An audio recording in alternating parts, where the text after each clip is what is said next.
missed the Sabzeruz Festival, right? Let's hurry and find Dunyarzad. Paimon thinks she must be around the Grand Bazaar, since she showed us around there last time. There she is! Dunyarzad, we're back! Just as promised, Traveler and Paimon. I'm so glad that you two came back to celebrate Lesser Lord Kusanali's birthday. Indeed. The festival's tomorrow. We've been preparing for so long that I can't help but feel a little nervous. There's no need to be nervous. Paimon's sure that Lesser Lord Kusanali will feel everyone's gratitude. Thanks, Paimon. I hope that everyone who comes to the festival will also have a good time. Speaking of which, did you manage to make your way to Port Ormos? Discover anything over there? Of course we went. A lot of things happened there. I see. Sounds like you two had another exciting adventure. If there is another chance, I would love to join. My lady, if you went to Port Ormos in your current state, we'd both be in for a lifetime of trouble. Dia! You were eavesdropping! It's called covert protection. Keeping an ear out for what's going on around my employer is part of the job. It's all right, Dia. I merely said I would like to go.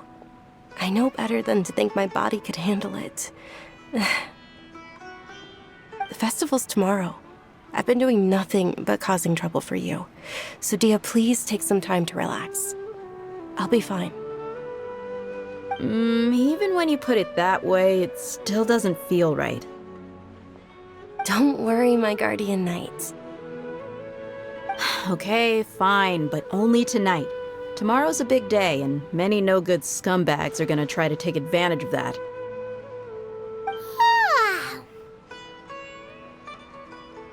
Oh, you two must be exhausted from your long journey back to the city. My apologies for not realizing this sooner. I've already prepared a room for you to rest. Please follow me. Whoa, you're so thoughtful. Paimon's so ready.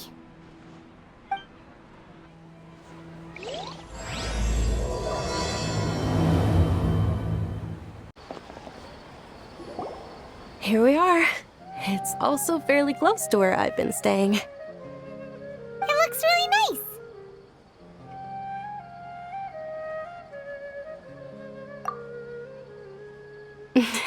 Not at all.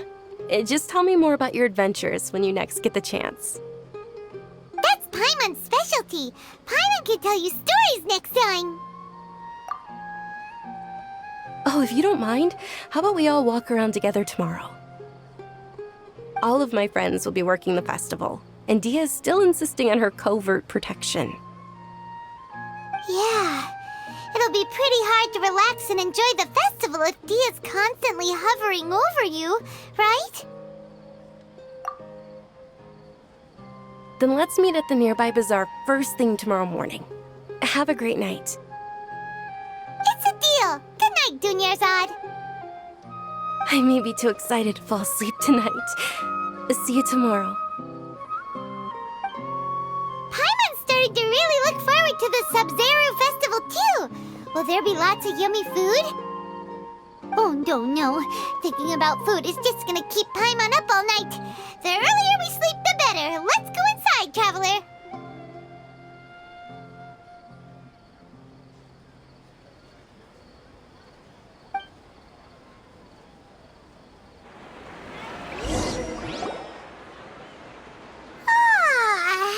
Did we oversleep? We should go meet Dunyarzad right away. Hey, stop right there! No one is allowed to enter or leave Sumeru City right now. Go away! Whoa, okay. How am I supposed to conduct business when I'm not allowed to leave the city?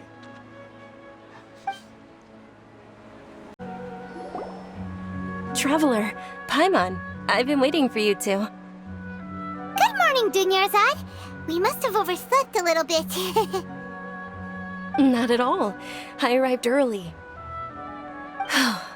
Today is finally here. I must cherish every moment as if it were gold. You've worked so hard for this day. You gotta enjoy it to the fullest. You know it. Oh, it's just that, as expected, I had some trouble falling asleep last night. I'm hoping my body won't be too much of an issue today. Well, shall we? Let's start with the stalls over there. Many vendors came out of the blue to support the event, and they insisted on covering costs themselves. Let's go give them some business. They paid for everything out of pocket? Oh, sounds like they're not in this just for the Mora. They all said that contributing to a lively festival atmosphere is more important than money. Especially since we don't often get to celebrate Lesser Lord Kusanali's birthday. Ooh, they're selling food over that way! Let's go take a look!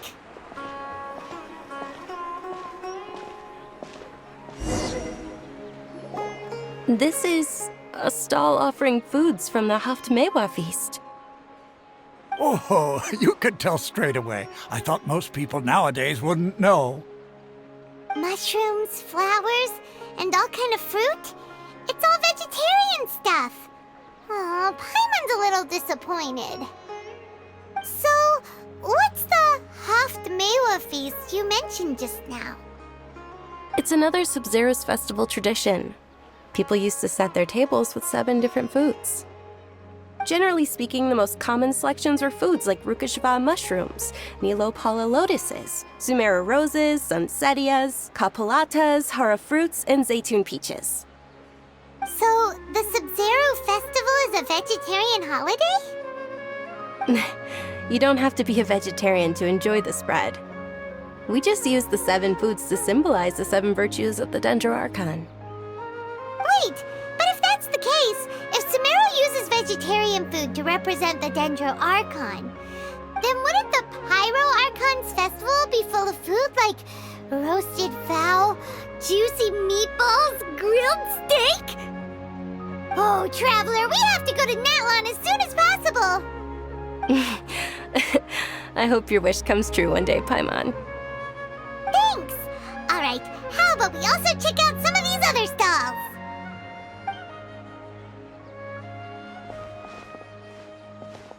Dear customers, would you like to try your hand at alchemical divination? What's alchemical divination? Those two things sound like they'd be fun to try together. Right? I thought the same when I first heard about it. It is said to be a mysterious craft invented by none other than Lesser Lord Kusanali herself. So, how does it work? It's quite simple. After you give me any 2 alchemical reagents, I'll use them to perform a random transmutation. Sure sounds random. So random that it will probably fail. That is precisely what we need.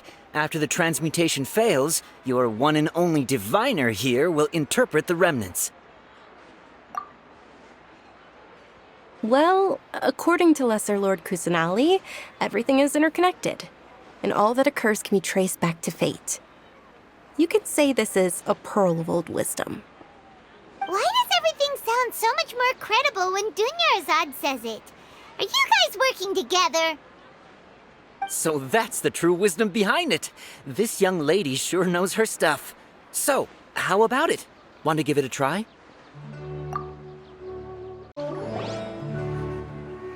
Okay, one moment. It's the moon. Paimon wants to take a look too! Is it? It looks more like a pie that Paimon bit into. Generally speaking, the moon signifies... It means... Wait a moment. Is he really looking it up in a book? Oh, I remember now. It means illusions and lies.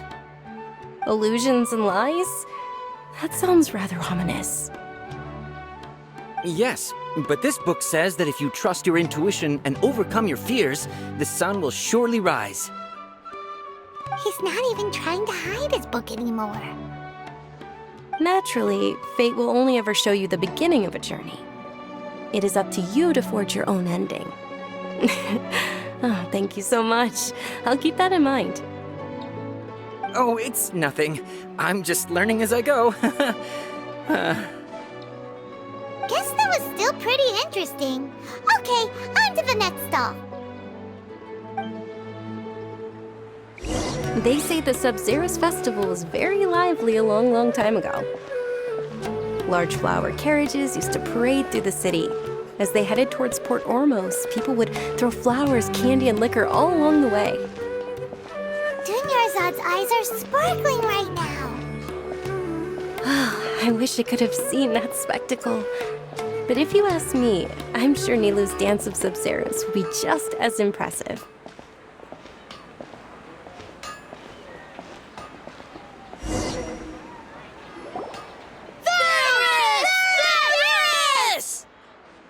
Attention!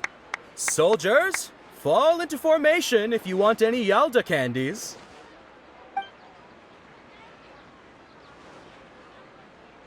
It's a weird guy with a weird hat. Hey, it's Dunyarzad! Wow!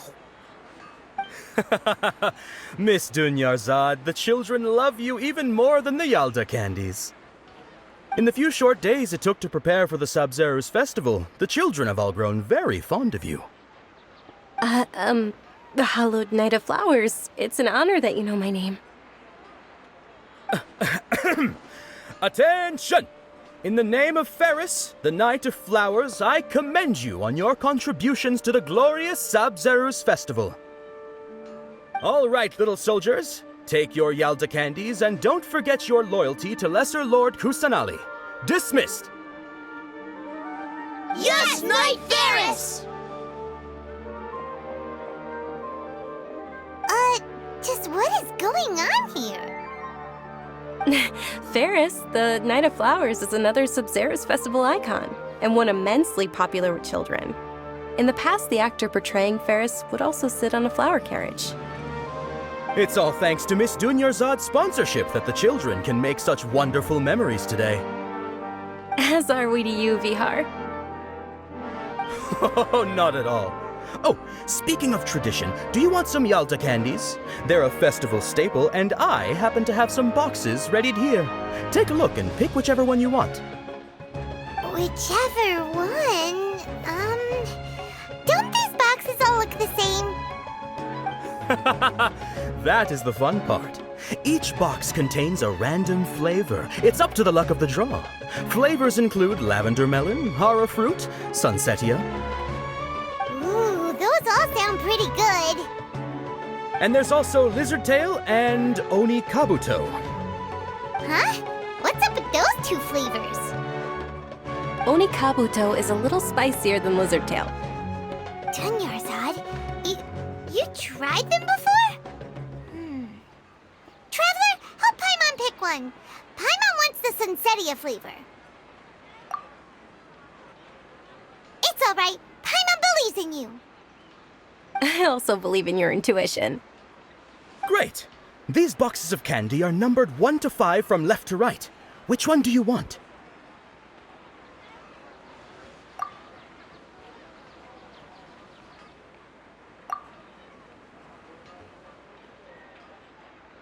Attention! That's unfortunately hara fruit. Oh, Paimon thought you survived so many epic battles because you had incredible luck. But looks like Paimon was wrong. The Sunsetia flavored candy was in box number 4. How about this? The most important thing is that everyone has a good time at the festival. So please, take both boxes. Really? Thanks a lot, Knight of Candies. It's Knight of Flowers, not Knight of Candies. Paimon really wilted the carriageless Knight of Flowers. They all basically sound the same. We got our candy, so let's keep going. Oh, actually, I just remembered that I left something behind. Since you're here, Can you come with me to get it? Dunyarzad, you probably forgot because you're so excited about the Sabzeruz Festival. How embarrassing. We're too late. Who knew the little lady was such an early riser? I know, right? Hey, wait a minute. Boss, isn't that her? Oh, that most certainly is. We're in luck. She's walking right into our clutches.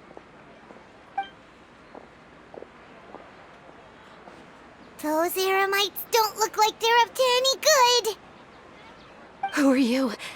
I don't believe the Homayanis hired you. That's right. We haven't received any of their mora, but I wonder how much the Homayanis would shell out to get you back. They're a gang of kidnappers! Traveler, hurry and protect Dunyarzad! Hey, did you scumbags even consider that the Homayanis might have hired a merc that outclasses you? You're Dia! Dia the Flame Mane! No wonder we mercs haven't heard anything about you for so long. You sold your unruly mane to the highest bidder. Don't speak so disrespectfully. My family started working with her as gratitude for her past kindness to us. Don't worry about it, my lady. Just some friendly banter between mercs. One punch and those rabid dogs will expose themselves for what they really are. Aren't your claws all dull by now? Don't get too cocky! Traveler, take Miss Dunyarzad to a safe location. No, we're gonna stay and help. There's too many of them. You're right. All right, fine. Please be careful, Dia. Don't waste your time worrying about me. This is my job. Look out for yourself. After I've wiped the floor with them, I'll go find you all.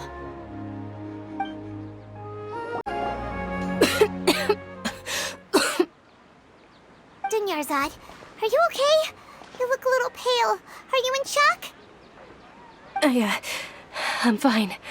My body always reacts like this whenever I exert myself too much. You sure you're okay? I'll be fine after some rest. I'm more worried about Dia. After all, none of this would have happened if I hadn't insisted on coming out today. Yeah, don't worry.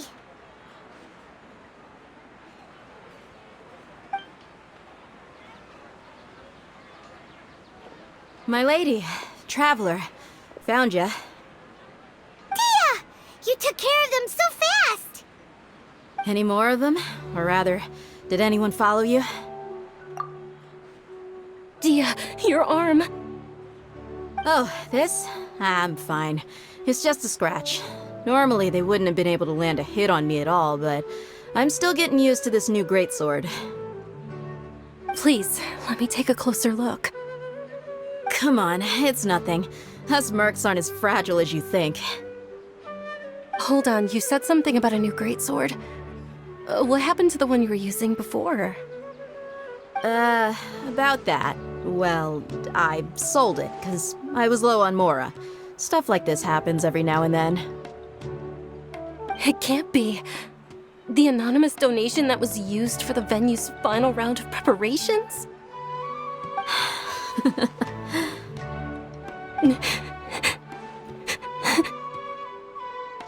Hey, Miss Dunyarzad, I wasn't trying to make you cry, and I'm not gonna lose my commission because I made my employer cry, am I?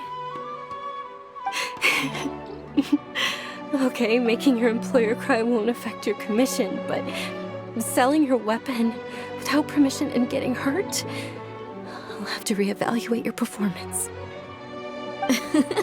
You're so unreasonable, my lady. Thank you very much, Dia. Don't be like that. I get embarrassed really easily.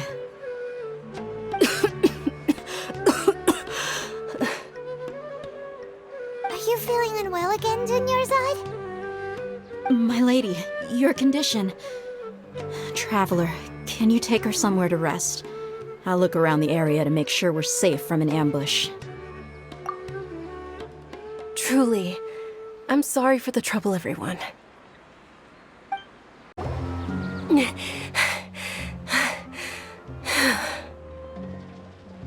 you feeling better, Dunyarzad? Yes, much better.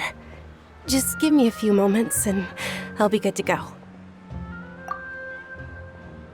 I didn't realize you were concerned about it. I guess I shouldn't continue to keep it a secret. I was actually born with Elazar. It's terminal now. Can't believe it's Elazar! Oh, you've already heard of Elazar. In that case, you probably know about its severity. Sumeru's current medical advancements still haven't been able to find a cure. The disease's progression can only be delayed through environmental therapy. Dunyarzad. There's no need to be sad. I've always lived with Elazar and I came to terms with it a long time ago. Compared to the simple fact that I'm afflicted with this, its effects on my life have been much more painful. I know that my family loves me dearly. They've done all they can to provide the best environment for me so that I can live for that much longer. However, I know I will one day succumb to this. Did you know? Before I ran away from home this time, the world outside of my home didn't even know that I existed. Since I was a child, all I could do was sit on my bed and stare at everything outside of my window. I'm sure my family's worried and disappointed in me for running away, but I just didn't want to have any regrets. I wanted to meet other people. To me, there's nothing more beautiful than being able to meet and speak with others. Not to mention the incredible time spent preparing for the festival, the joy on everyone's faces here, and all the support I've received from friends like Dia. This way, when my final day does arrive, it will be less sorrowful. At the very least, many people will remember that I once existed in this world, right? As long as you don't forget Paimon, Paimon also won't forget about you. No, even if you forget Paimon, Paimon will still remember you. Thank you two so much. I apologize for the depressing conversation. This is out of character for me. To be honest, Lesser Lord Kusanali gave me the courage to do all of this. If it weren't for her encouragement, I wouldn't have taken that first step. Thanks. There will always be frustrations in life, but I know that the point of living is not to leave behind any regrets. Oh, right. Isn't it almost time? Huh? Almost time for what? Isn't the Dance of Sabzeruz about to begin? It's the part of the festival that I've been looking forward to the most. Nilu will recreate that legendary scene with her most splendid dancing. And the Sabzeruz Festival will conclude amid everyone's applause and blessings. And with that, my wish will also... Then what are we waiting for? Let's go to the stage! Yeah, we should still make it in time. Were you not aware that the law prohibits this type of performance from taking place without prior permission? Over there! Someone's yelling at Nilu! I think I just saw the Academia's Grand Sage. Why is he here in person? But the Dance of Sabzeruz is one of the key parts of the Sabzeruz Festival. If we can't perform it... The Sabzeruz Festival. The law also prohibits the private hosting of large-scale religious festivals. Only the Academia can host such an event. If you continue to resist, we will have to order an investigation into every single event organizer. The Grand Sage has already granted you much leniency. I advise that you exercise tact. How did things turn out like this? The Academia was originally responsible for the Sabzeruz Festival, but they failed this responsibility for many years. I need to speak with them. This is a hard pill to swallow, but you're right. Things would only get worse. Art, dance. Aren't you ashamed of pursuing such frivolous and meaningless activities in this land of knowledge and reason? Our Archon created the utopia that is Sumeru City for all scholars who sought validity, verity, and truth, while people like you wish to defile it. No. I believe that our Archon never rejected the arts. Even the goddess of flowers dedicated a dance to her. With your lack of intellectual credentials, I do not believe you are qualified to debate with me. What you should be doing is finding workers to tear down this ridiculous eyesore. When we return, have the scribe draft an ordinance before the next Nyagarbha day that prohibits public art performances. We will announce it to the public later via the Akasha. Understood. I will inform him when I return. The Sabzeruz Festival. Go celebrate the birth of that god to your heart's content. Nilu, are you okay? Oh, Dunyarzad. You all saw that just now? The Grand Sage ordered us to stop the performance. Yeah. Let's go somewhere the Academia can't find us and perform there. But how do we let everyone know? And what about the atmosphere on the stage? Or we could get people to block them off so they can't interrupt the performance. No. They just threatened to investigate the organizers.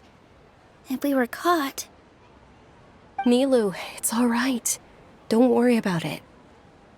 But you've been looking forward to the Dance of Sabzeruz so much. And I know how important this festival is to you. I don't want you to have any regrets. It's okay. Seeing you care this much about my feelings is more than enough. It would be too risky to continue the Sabzeruz Festival at this point. I don't want to get everyone in trouble. If you say so. But you can sneak out for the next Sabzeruz Festival, right? We'll make sure the next one is a smashing success. The next one. Yes. Okay, it's a promise. It will be a smashing success. I can't believe this is how things turned out. Those heartless geezers. It really is okay. There's nothing we can do about it. Still, I'd be lying if I said I had no regrets. I would have loved to see Nilu's dance.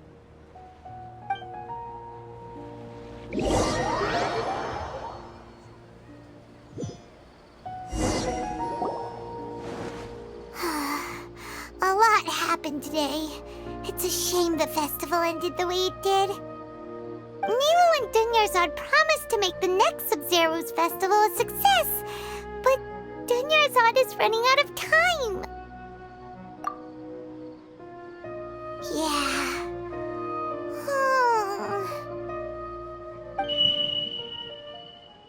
All connections have been secured to construct the most stable framework possible. The project has entered its most critical phase. Power has begun to flow from...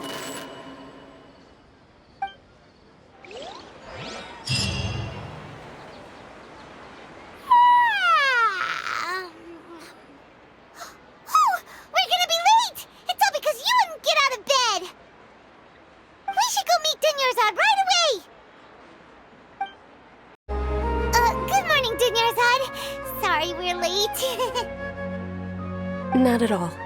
I arrived early. You seem kinda tired. Did you not get enough sleep? I'm doing well. There's no need to worry. Shall we go? Let's start with the stalls over there. Sure! Traveler? Why are you just standing there? Let's get going! Ooh, they're selling food over that way! Let's go take a look! This is a stall offering foods from the Haftmewa feast. You are quite well informed, miss. I thought most people nowadays wouldn't know. They're all plants! Oh, Paimon's a little disappointed. Actually, what is the Haftmewa feast you mentioned just now? It's one of the Sabzeruz Festival's traditions. People used to set their tables with 7 different foods to symbolize the 7 virtues of the Dendro Archon. Remnants appear to be in the form of the moon. Really? Paimon thought it looked like some kind of food. The moon signifies... It's escaping me for now. Wait a moment. Is he really looking it up in a book? Oh, right. It means illusions and lies. But if you trust your intuition and overcome your fears, the sun will surely rise. Understood. I'll keep that in mind. Oh, it's nothing. I'm just learning as I go. Guess that was still pretty interesting. Okay, on to the next stall.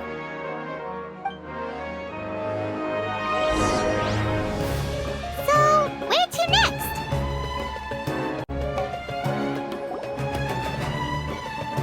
I picked all of these from the forest yesterday, so their freshness is guaranteed. This is divine wisdom.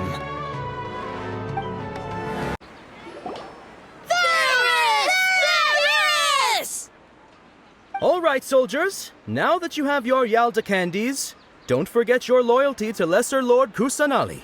Dismissed! Yes, Knight Ferris! What's going on? Is this a play? Ferris, the Knight of Flowers, is another Sabzeruz Festival icon and one immensely popular with children.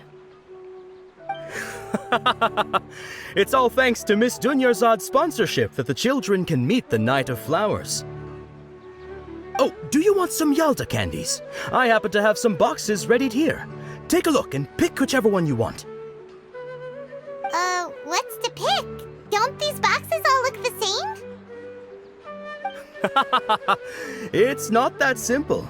Each box contains a random flavor. It's up to the luck of the draw. Flavors include lavender melon, hara fruit, sunsetia. Ooh, how interesting! And there's also lizard tail and oni kabuto. Ugh, why do those flavors even exist? Traveler, help Paimon pick one. Paimon wants to eat the sunsetia flavor.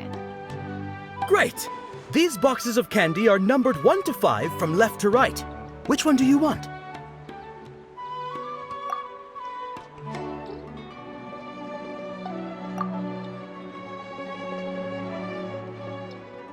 Ah, excellently chosen. Number 4 is indeed sunsetia.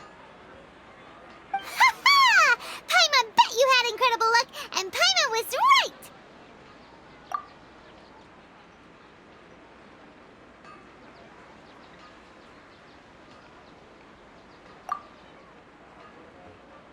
Huh? How's that possible? It's obviously random. Maybe we didn't sleep very well last night. Or maybe we slept too much.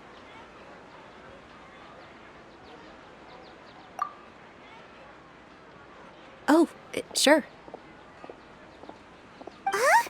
Where are you going? You're just gonna walk off like that? Attention! Any more requests, young soldiers? A feeling of deja vu? Oh, Paimon knows what that is.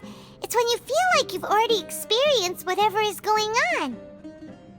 In that case, Paimon also felt something like that today. But that's just our brains playing tricks on us, isn't it? So why'd you run here in such a hurry? So that's it! You're intentionally doing things you usually wouldn't and seeing if you still get that same feeling of deja vu.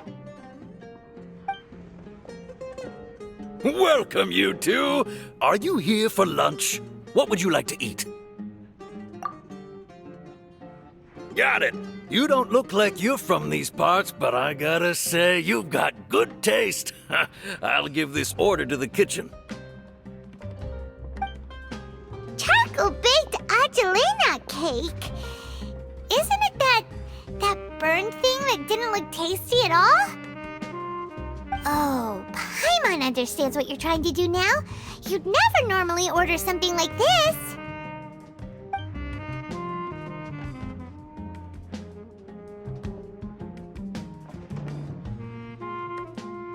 That thing? Are you really gonna eat it? Isn't this going a bit too far?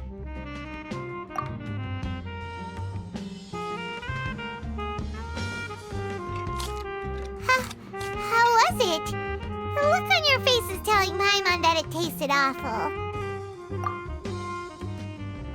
Then, you mean... That's impossible! We were just talking about how gross it looked! So, would this be a case of taste bud deja vu? Paimon also gets the impression that we've been here many times, even though we aren't regulars. How about we go out again and try something else?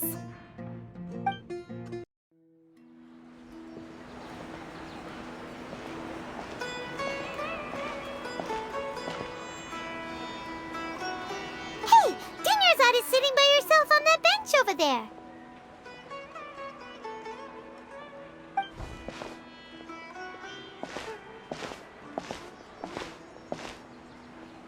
What a coincidence, Dunyarzad.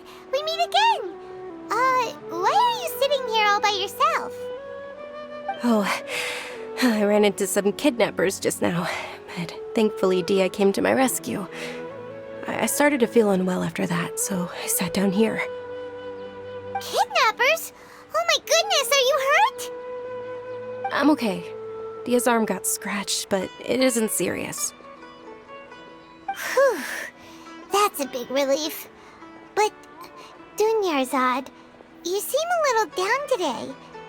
It's the Sabzeruz Festival, and you've been looking forward to it so much. Not at all. I've always been like this.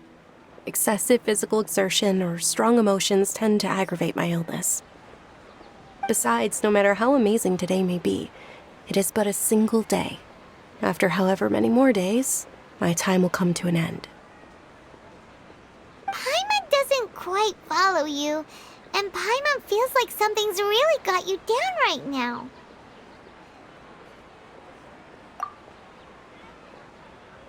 It really is fine. I don't mind.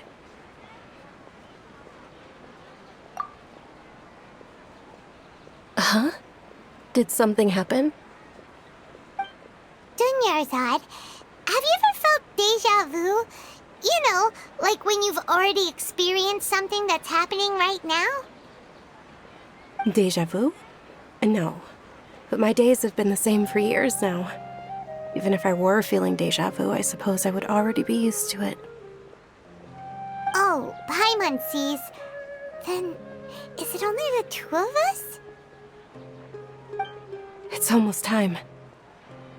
Huh? Time for what? Nilou's Dance of Sabzeruz is about to begin. Let's go.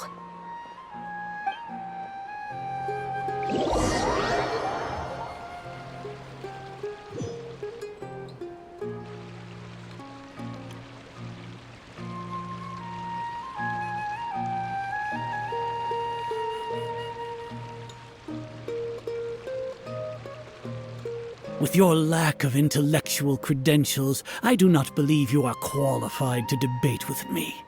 What you should be doing is finding workers to tear down this ridiculous eyesore. When we return, Have the scribe draft an ordinance before the next Nyagarbha Day that prohibits public art performances. We will publicly announce it later through the Akasha. Understood. I will inform him when I return. The Sabzeruz Festival. Go celebrate the birth of that god to your heart's content.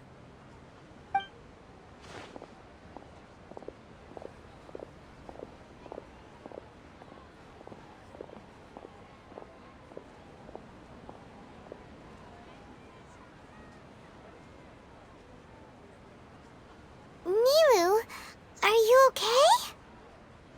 Oh, Dunyarzad. The Grand Sage ordered us to stop the performance. It's okay. There's nothing we can do about it. But you've been really looking forward to this. I don't want you to have any regrets. It truly is unfortunate, but I don't want to cause trouble for anyone. Didn't the Grand Sage say that he might investigate the organizers? True, but... Well, okay. I'll just have to try again next year. The next festival. I probably won't be around by then. Wait, what did you just say? No, nothing. I'll be heading back to rest. Thank you for your help, everyone. Paimon can't believe what those heartless geezers did!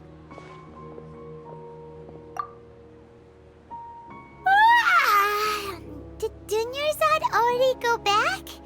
We should also return and get some sleep.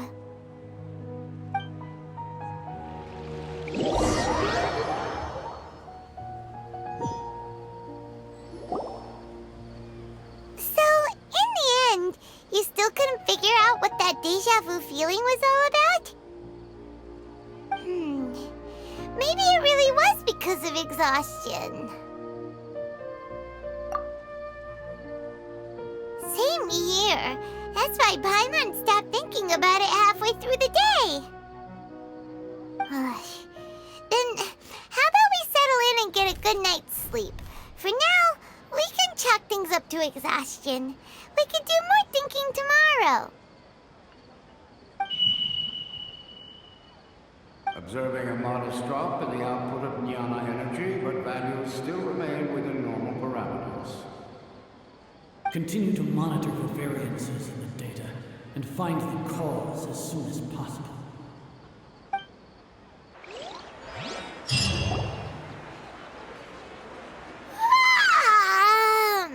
Why does Paimon feel so tired after so much sleep? Anyway, we should go meet Dunyarzad right away.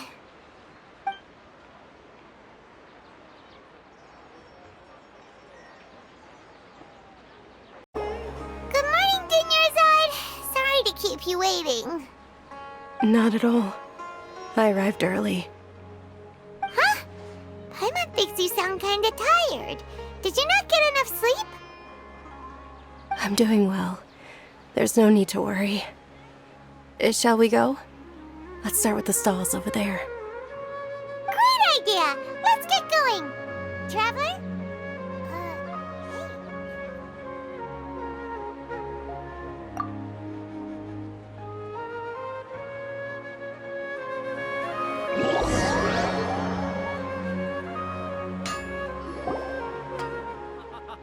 It's all thanks to Miss Dunyarzad's sponsorship that the children can enjoy the Sabzeruz Festival.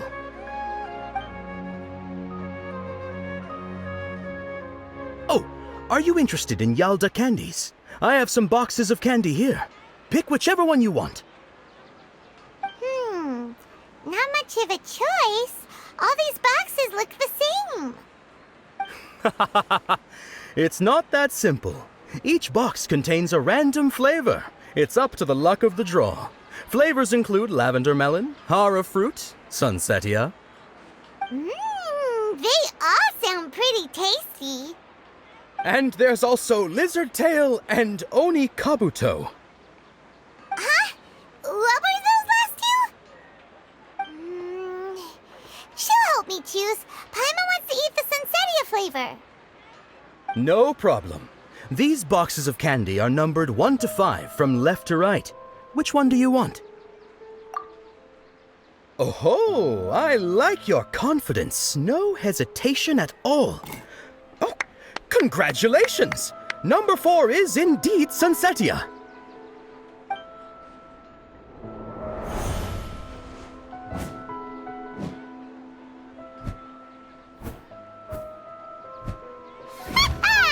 Paimon knew she always had incredible luck. Paimon's not really interested in the other flavors. Wait. How did you know? Don't tell me that you already knew which flavor was in each box. What? She was right about all of them? That couldn't have been luck. How is this possible?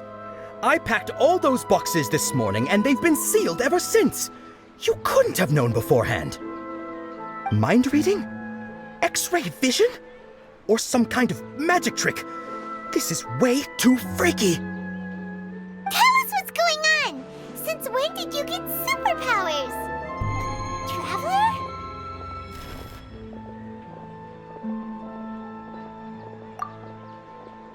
Hey, where are you going? What's going on? Did you see something? Us leaving Dunyarzad without letting her know is kinda rude, you know.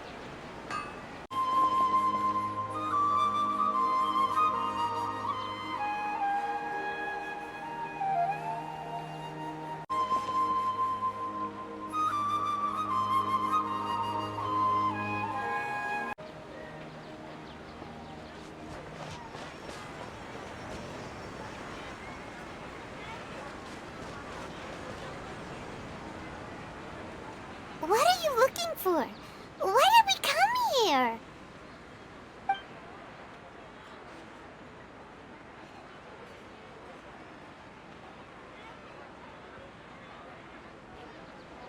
Traveler?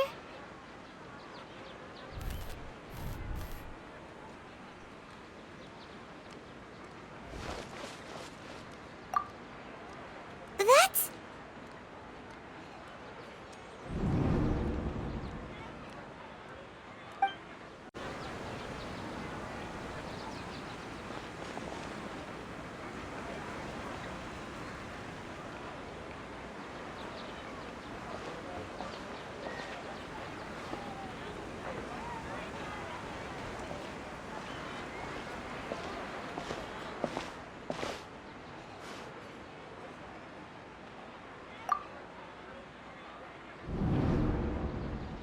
Look!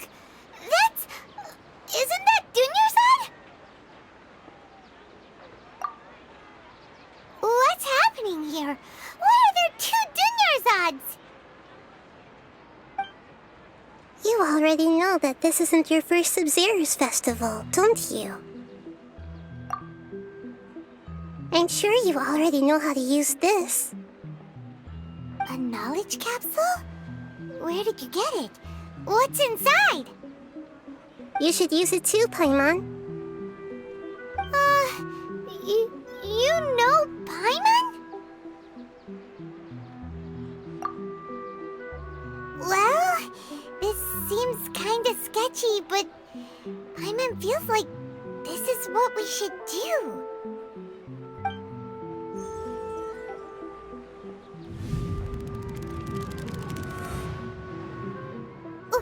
What the?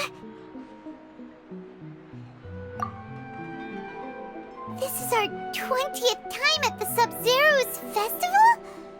Huh? No. The 30th? 40th? Just how many times have we been to the Sabzeruz Festival? Have we been trapped in a single day? If it weren't for you, we wouldn't have even realized. What the heck was inside that knowledge capsule? Your memories are still scrambled? Try your best to remember. This isn't the first time we've met, and I answered that question a long time ago. Let Paimon think. Oh, it's coming back. Meeting you was the real catalyst for restoring our memories, and the knowledge capsule was just your means of showing our minds the way. What about everyone else? Why are you only helping the two of us? Your sense of deja vu is stronger than everyone else's, yes?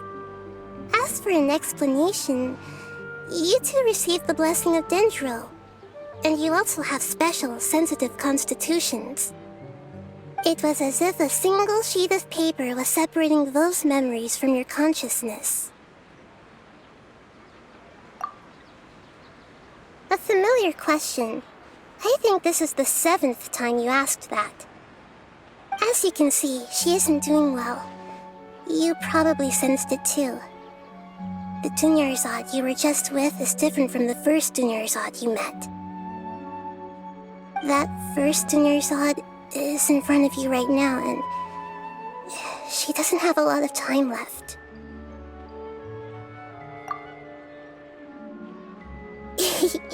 Looks like you're almost done sorting out your brain.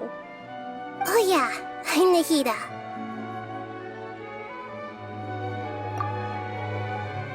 Good, you passed the test. What's happening?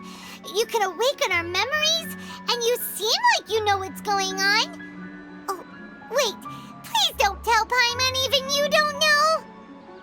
Everything in this world runs in a loop. This cycle is called a samsara.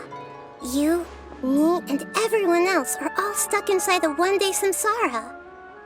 As for the truth, that's on you to find out. If you were told the truth instead of discovering it yourselves, it would literally blow your minds. I don't know how you'd be after that.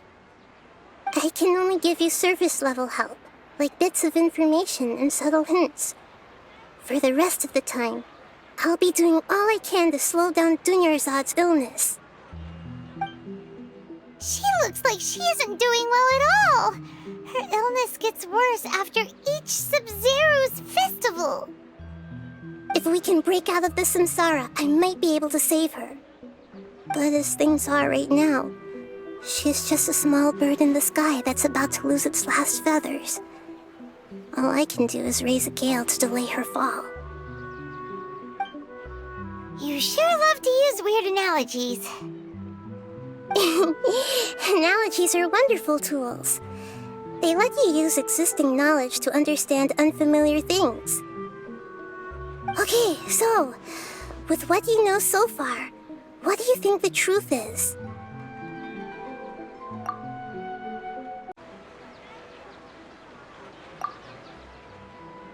We've already experienced the Sabzeruz Festival many times, and the day of the festival seems to be in a perpetual samsara. Grand Sage said, go celebrate the birth of that god to your heart's content. Did he mean something more? The moon, illusions, and lies. What do they all mean? What's happening right now seems to have happened before. This feeling has been getting stronger and stronger. My mind feels exhausted, even though I haven't done too much thinking. What is going on?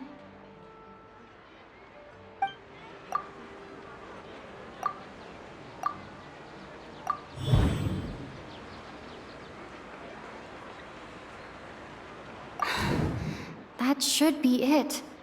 The flow of time is endlessly cycling within one single day. A time loop. You've given similarly wrong answers in the past. A pity. Still the wrong answer? Paimon thought that made a lot of sense. It feels like time's just repeating itself. A simple time loop can't explain some of the phenomena. You two are still missing a lot of information. Unfortunately, I can't give you any more hints.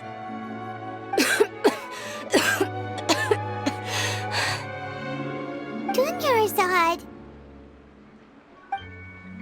The Sabzeruz Festival is happening every day, but that doesn't mean we can waste an infinite amount of them. Hurry and find the truth before today's festival ends.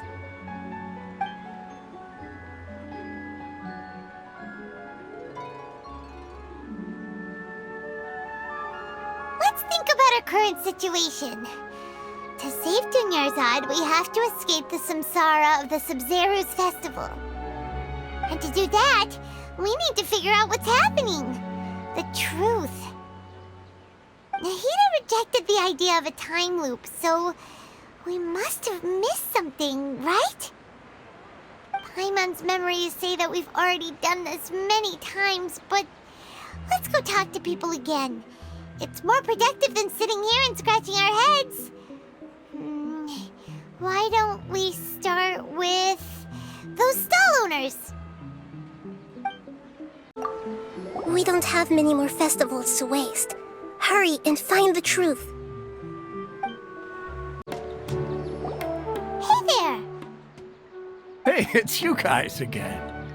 Where's your cultured friend? She's feeling a little unwell. I see. Did you come back to buy something? I guarantee the freshness of my products. I harvested them from the forest just yesterday. Huh? What brought this about? I hurried back from the forest yesterday, and I'm selling produce here today. I haven't felt anything strange. To put it another way, if you really think about it, was yesterday truly yesterday? Did you actually come back from the forest yesterday? What kind of philosophical nonsense is this? Are you two daydreaming? Didn't you know that no one dreams in Sumeru? Go somewhere else if you want to find someone to daydream with.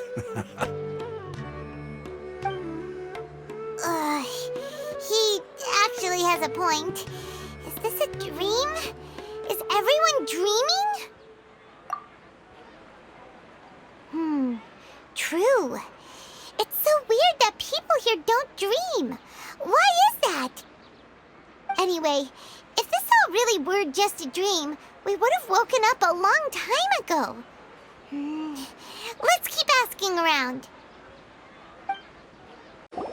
Oh, it's you two. Was my divination so accurate that you felt compelled to compliment me in person? Ooh, I knew it! I told you, the god's divination is highly accurate. You just hadn't fully understood its significance yet. You're really excited about this, huh? That's exactly why we came back. Help us better understand it. Help you better understand it? Well, that isn't exactly what I excel at.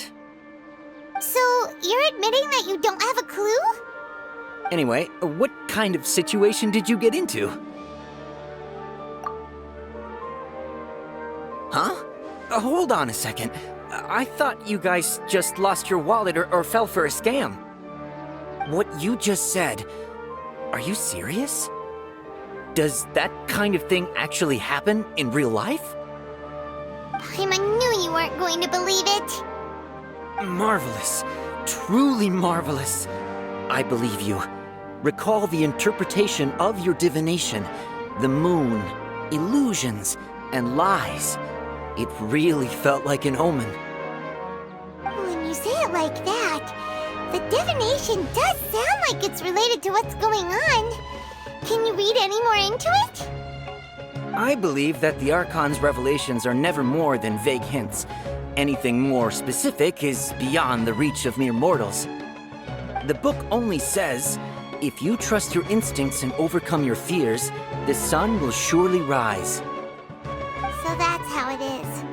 Looks like fortune-telling is just fortune-telling. It's no good for practical problems. We haven't made any progress. Who else can we talk to? Paimon remembers that we tried talking to her a couple of times, but she always thinks we're playing pranks on her. You think she'll brush us off again? Yeah, if we tap into Dia's strong sense of responsibility as a mercenary, then she'll definitely take us seriously. At this time of day, Dia's probably just finished beating up those kidnappers. Let's go find her. I'm fine, my lady. It's just a scratch. Perfect timing. Both of you are here. Paimon, Traveler, you came at just the right time. Listen, there was a dangerous Huh? You saw? Then why didn't you jump in earlier? If someone was protecting Miss Dunyarzad, I could have went all out. Anyway, can you do something for me? You want the Traveler to take Dunyarzad somewhere to rest up while you check to see if there's still any kidnappers around. Did Paimon get that right? How did you know what I was going to say? We need to say something convincing.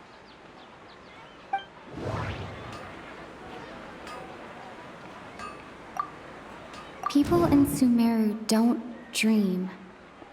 What a strange phenomenon. Dia sold her greatsword to raise additional funds. And then she was injured because she wasn't used to her new weapon. The moon, illusions, and lies. What do they all mean? My mind feels exhausted even though I haven't done too much thinking. What is going on?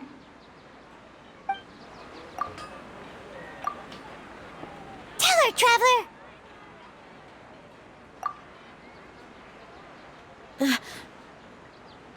I didn't tell anyone about that.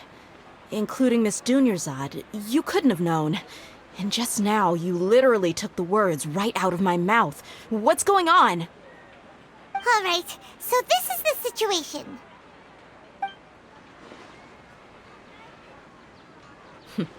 It's kinda hard to believe what you just told me. First, let me make something clear. Most of us desert dwellers might not be the scholarly type, but we do have basic common sense. She's quieter than usual. Uninterested in anything and really gloomy. Yeah, she isn't the same as before, but her parents said that this is how she was like at first. Huh? At first? I don't quite understand what you're all talking about. I'll go rest on the bench over there. My lady, are you angry?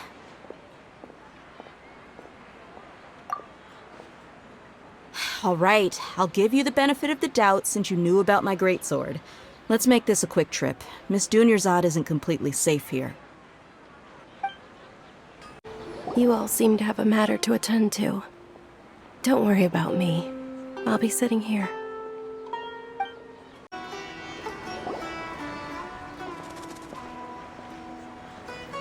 Nahida! We brought a friend!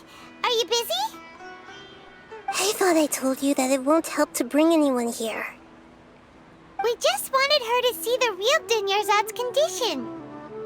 The real Dunyarzad? Where and who are you talking to? Huh?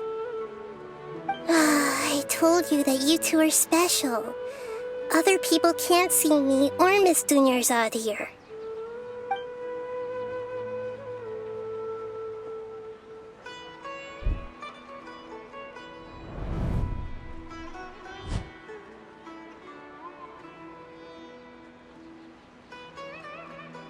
Hold on. Over there.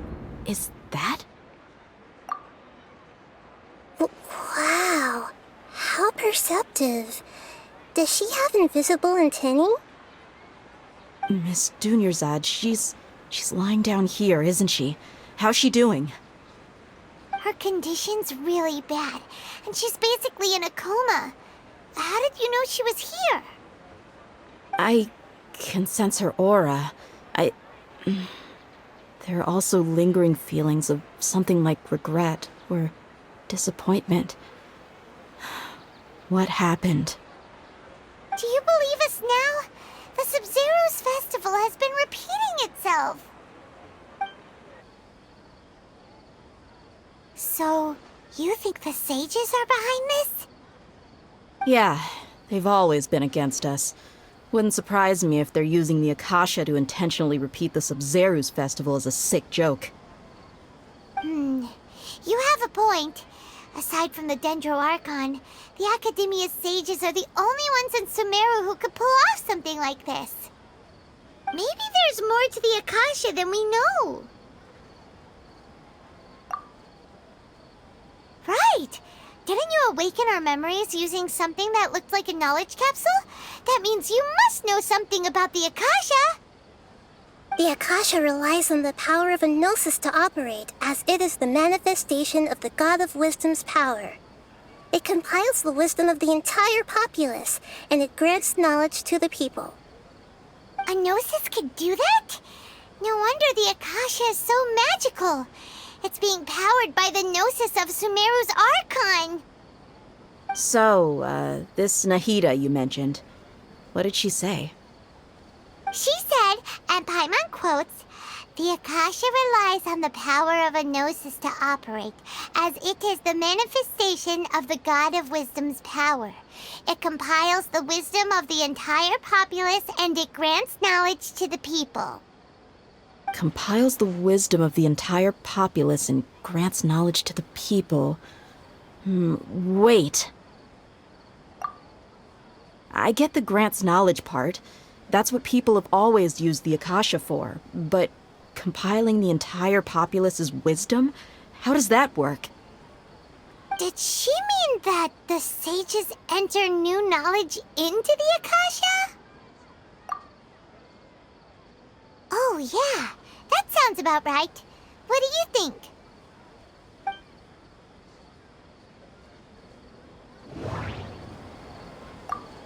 People in Sumeru don't dream. What a strange phenomenon. Okay, Nahida said, the Akasha relies on the power of a gnosis to operate, as it is the manifestation of the God of Wisdom's power. It compiles the wisdom of the entire populace, and it grants knowledge to the people.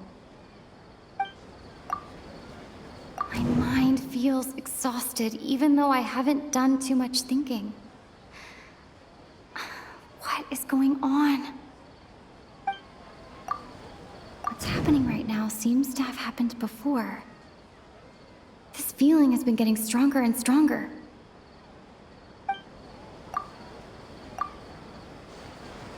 You mean the Akasha is causing our mental fatigue? Huh. Now that I think about it, my head's been feeling unusually heavy. When the desert dwellers set off on their quest for knowledge, a sage once said, knowledge always comes at a price. Compiling the entire country's knowledge. You think the Akasha pulled a 180 and is extracting information from us? Who knows? The Akasha can put knowledge into our heads, so who's to say that it can't also poke around in there? We don't know any specifics. What's the point of doing something like that? Just think about it. If you could combine the knowledge of every single person in Sumeru, then you can basically turn Sumeru City into a single massive brain. This hive mind could make breakthroughs in problems that even the smartest geniuses can't crack. An excellent deduction. And the analogy comparing Sumeru City to a massive brain? I love it. In that case, we should take off our Akasha terminals right away. Maybe that'll solve this problem. Yeah, I was only wearing this for show in the first place. Didn't expect the sages to cook up such a conspiracy. Mark my words, when this is over, I'm getting evidence and exposing this whole thing to the public. How does everyone feel? Huh? What is it? Oh, that! Paimon knows what you're talking about. It's a single soft beep that sounds like it's coming from the Akasha terminal. The sound of a beep. Could it be a prompt tone for when the Akasha is operating? That's probably an important clue. We weren't using our terminals, but we heard a beep anyway.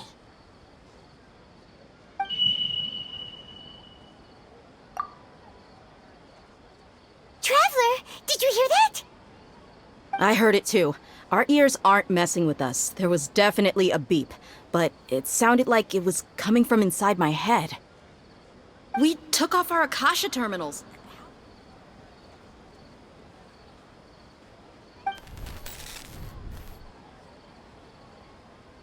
Phase runtime has exceeded its expected length. At this rate, there may be casualties. But we cannot lose all of our progress.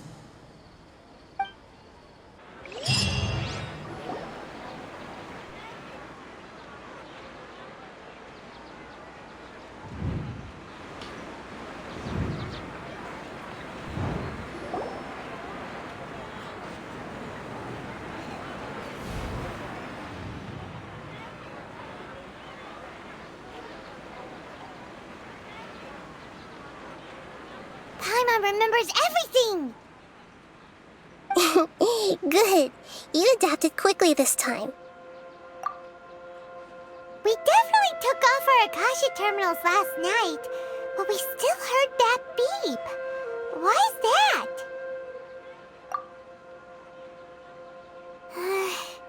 But now we can at least confirm one thing.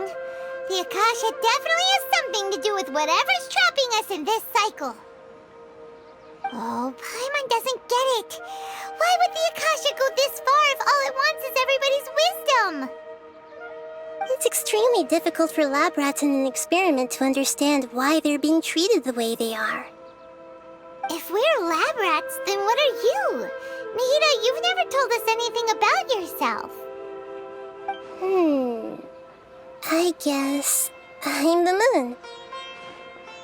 The moon? Wasn't that the result of our divination? Anyway, knowing who I am won't help you get closer to the truth, so you should focus on other things. Don't get distracted and miss any clues. Okay then. Dia helped us a lot yesterday, so let's go find her. If Paimon's reading the time correctly, those kidnappers should be showing up soon.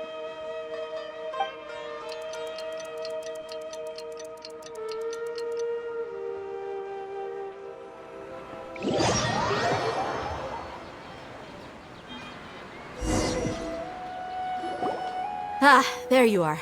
I've already taken care of those kidnappers. My lady, did you get hurt?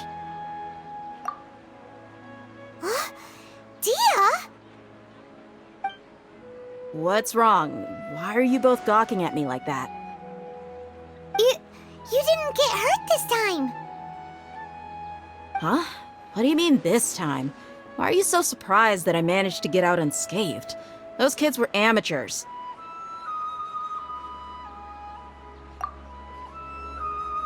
Shh!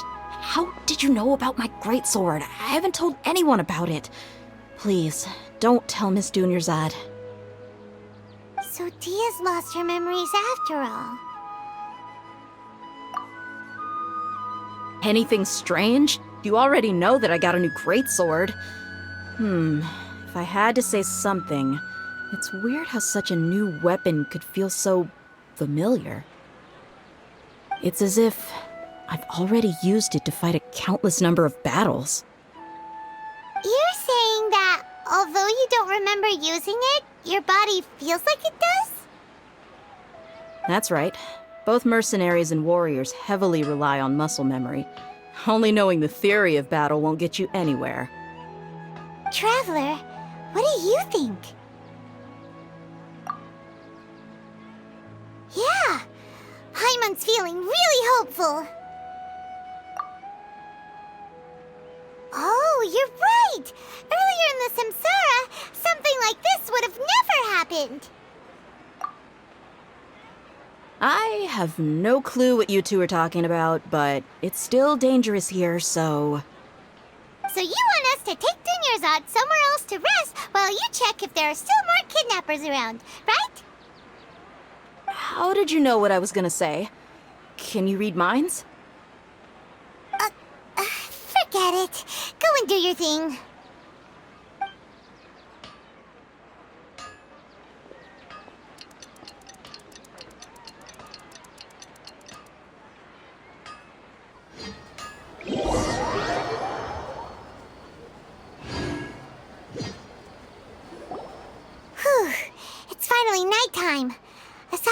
Dia not getting injured, everything seems to have stayed the same.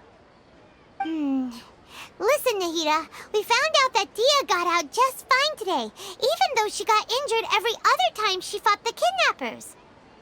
Do you think the Samsara has been broken? Have we saved Dunyarzad? Really? Good job on all that progress. Get some good sleep tonight. Hey, what kind of an answer is that? Tomorrow will come. Everyone assumes this is common knowledge, but the only way you can know that for sure is if you experience tomorrow. How many todays has it been? Is it possible that today will be followed by yesterday? Does tomorrow truly exist as anything beyond a made-up concept? It's even possible that this entire world is a lie, and the history of the whole world has just been one endless Sabzeruz Festival. Okay, no more. Paimon's brain is already shut down. That's why it makes no sense to waste your energy thinking about things you will learn tomorrow. Get some good rest. You know, use the bathroom and flush your anxiety dookie away. Huh? Hold on, what did you just say? Did Paimon hear you correctly? Huh? People always say they feel a sense of relief after they take a duk-duk. That's why I suggested you could try that. Is that so strange? It's so strange and so against common sense that Paimon's at a loss for words. You were sounding kind of smart just a minute ago. Yeah, even though it's happy and lively at the Sabzeruz Festival every day, it feels like it's been a long time since we've really gotten to relax. Let's go back to our room. Continue the harvest. Compared to what we stand to achieve, these sacrifices are trivial.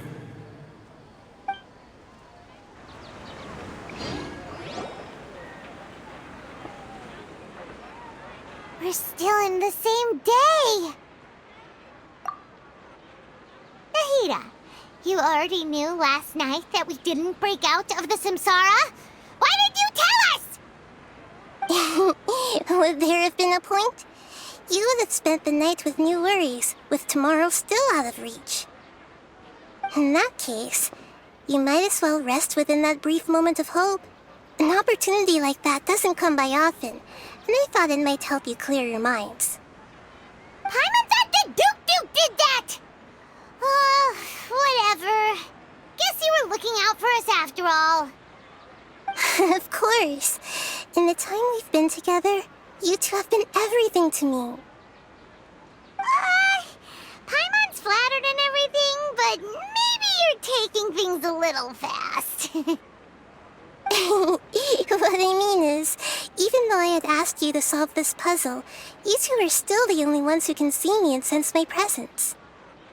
In other words, if you weren't here, I may as well not exist. That's why you two have been everything to me. Get it? Nahida's talking about confusing stuff again. Anyway, that's enough chit-chat. So, Traveler, did the new clues yesterday help you gain a new understanding of the situation? Huh? Why are you scrapping your previous theory? Oh yeah, you're right! Gosh, how did we not notice that? In a simple time loop, people's physical conditions should also reset. So, what's your new hypothesis? The moon, illusions, and lies. What do they all mean?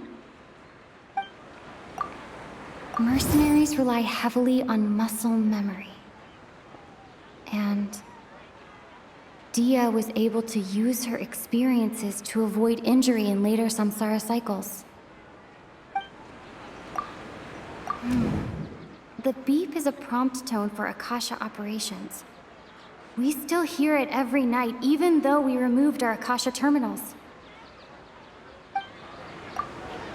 Okay, Nahida said, The Akasha relies on the power of a gnosis to operate, as it is the manifestation of the God of Wisdom's power. It compiles the wisdom of the entire populace, and it grants knowledge to the people. We've already experienced the Sabzeruz Festival many times, and the day of the festival seems to be in a perpetual samsara.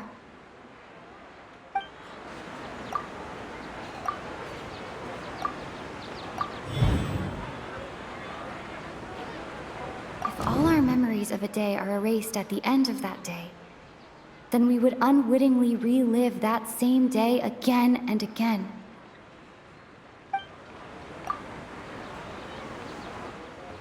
Oh!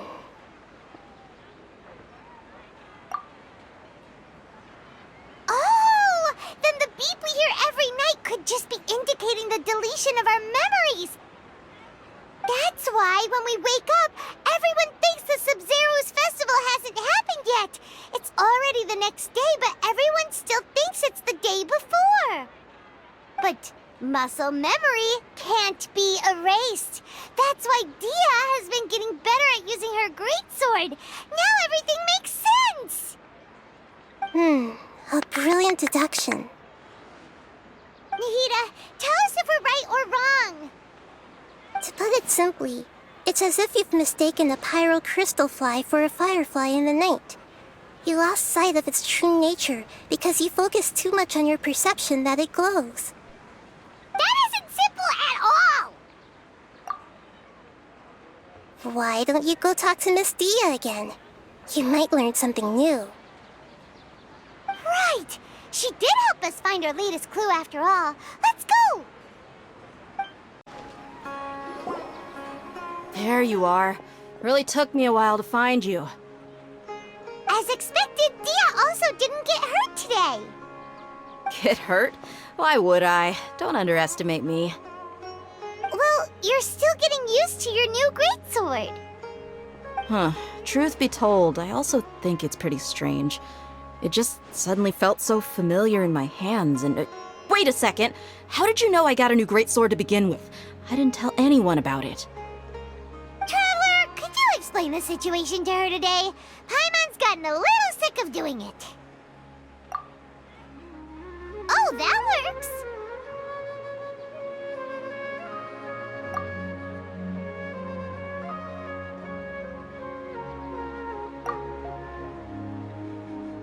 What happened to you guys while I was gone? Did you get brainwashed by some cult? Don't think too hard about it. Just take what we're saying at face value. Alright then, let me get this straight. You're telling me that my body's already gotten used to this greatsword, but my brain just doesn't remember it? Yes, your memory's being erased every day! Then I'd have to disagree. That's impossible. Oh? Why do you think that? If we've actually been reliving the Sabzeruz Festival day after day, then what happened to the things we used, the money we spent, the food we ate? Common sense says my wallet should have emptied itself a long time ago. There's no way I wouldn't have noticed that.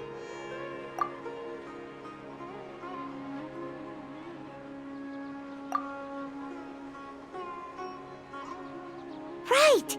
They could use the Akasha to record what everyone did that day, and then use the city's resources to replenish everything! It's not very likely, but it's also not impossible. No, it is impossible. I've got proof. You have proof? Where?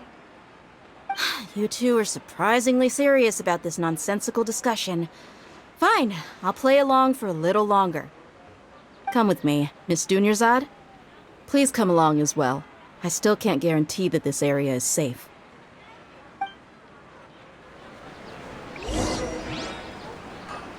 Paimon can't believe it's Dia who wants to show us something this time. 2 days ago, we were the ones taking her to see Dunyarzad. This is it. Huh? This is a wooden training dummy. What about it? See those marks on the dummy? Those are the result of several days' worth of practice. Let's say the sages didn't replace it every day. Shouldn't it be hacked to pieces by now? That's true, but what if they did? Then the sages would have had to reproduce every mark I left during previous training sessions. I'm a professional fighter. My martial school has always emphasized the importance of refined control. The force, angle, and entry point of each strike is calculated and deliberate. That's why I remember every mark on the dummy, as well as my state of mind as I made each strike. It's just as they say, each swordsman has their own unique style, and even the same swordsman can't make the same cut twice. It would be impossible to copy these marks. Is it really impossible? What if they used some fancy machine to carve every single mark? People often say that a camera's photo can never replace an artist's painting because the former has no spirit to it. The same thing applies here. At a mere glance, I can differentiate carved marks from the results of combat training.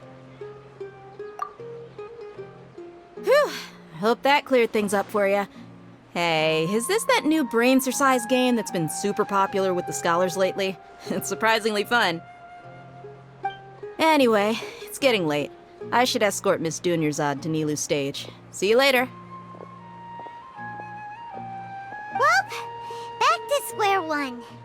Is our memory deletion theory also wrong? But at least we've reached some other conclusions in the meantime. Yep, that's true. So, can we think of any new ideas right now? Strange? Paimon feels like everything's been strange lately. Huh? Leaving the city? You're right! It's really strange how we never thought of such a simple solution! Many things should become clear if we can confirm the flow of time outside of the city. Paimon can't believe it! Did we miss this because we're tunnel visioning too hard on our other theories? Or because we're just too tired? How about we go back and ask Nahida? Maybe we've forgotten something about leaving the city. Nahida, we're back! You're back early today. Did you find something new? Sort of. We're mostly sure now that we're not in a time loop. And we also aren't in the real world. But at the same time, we have a new question. Leaving the city. As far as I remember, you've mentioned your plans to do that twice before. We did? But we don't remember anything. What happened after we talked about those plans? What did we say when we got back?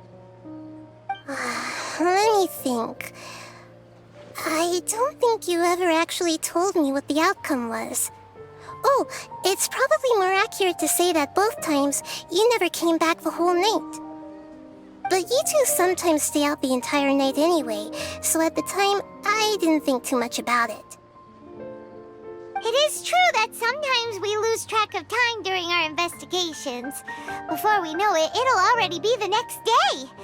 But still, neither of us remember anything about leaving town. Really? That's kinda strange. In theory, I should have already awakened all your memories. Yep, something here's definitely fishy. Let's get to the bottom of this tomorrow.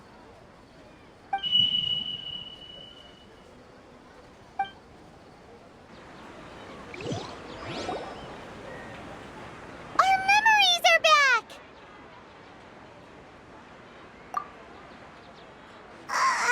About that. Well, where should Paimon begin? Traveler, aside from your memories that were just restored, I have another message for you. Listen to it and you'll understand. Can't go back. There are countless spaces here. Our Sabzeruz Festival in Sumeru City is just one of them. Traveler, you should be missing 2 days worth of memories. Paimon will fill you in.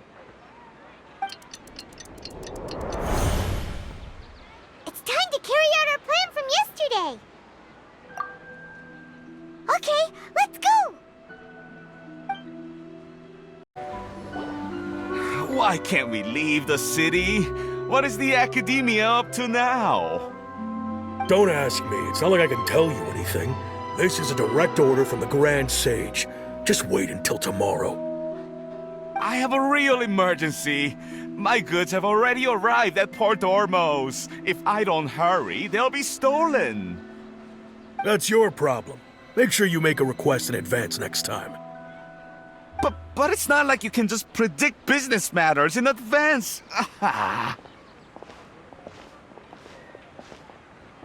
It looks like the Academia already announced a lockdown for Sumeru City today. How completely unsurprising. Let's go and question them.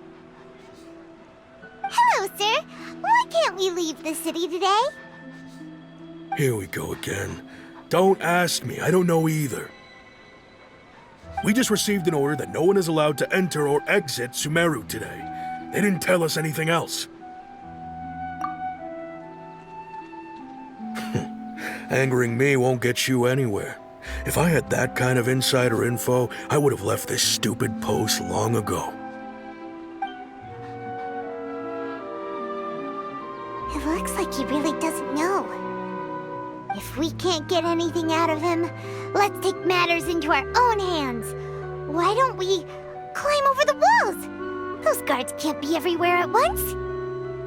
This is a good spot, and the guard hasn't noticed us at all. Let's hurry! Huh? Why? Are you going to leave Paimon behind? But what if things get really weird out there and you get into some trouble? Then Paimon won't be able to help you. Oh, Paimon knows that Paimon can't do much, but we've always been together, haven't we? Okay. Paimon will wait for you. Promise Paimon that you'll come back as soon as possible. Just a quick look. And please, be careful.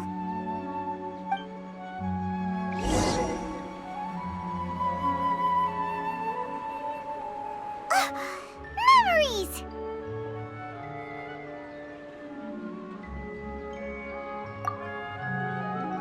Traveler!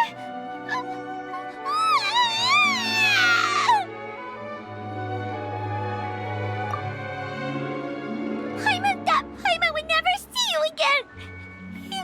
You just disappeared! Paimon waited for you for hours and hours at the city wall and you never came back! You promised Paimon that you were only taking a quick look! Paimon, calm down. She's here now. I don't think she understood what you were saying. Paimon doesn't care! Paimon wanted to go look for you, but you also said that Paimon should stay! Paimon was so worried and so scared the entire day!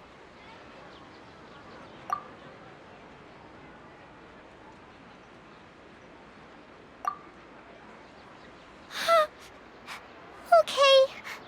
Paimon will forgive you.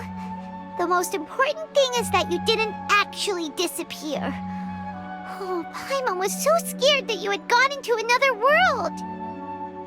Okay, Paimon, can you tell us your perspective of what really happened yesterday?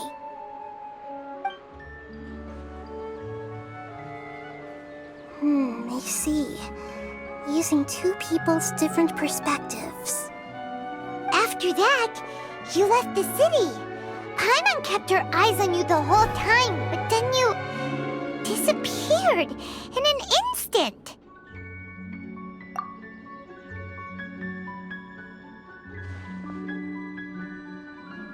No way!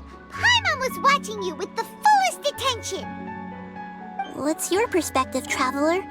You sure you don't have any memory of this? I guess that explains everything. You also lost your memories the last 2 times you tried to leave the city. Those days' memories can't be awoken. So, if we leave the city, our memories will be completely erased? It really sounds like something big outside of the city is being hidden on purpose. But this way, we'll also never discover what's outside. Something like a message? But how can we send it back? Don't look at me like that. I'm not used to being stared at. Well... Okay.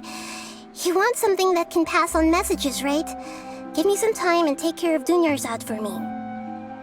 Yep, now we're talking.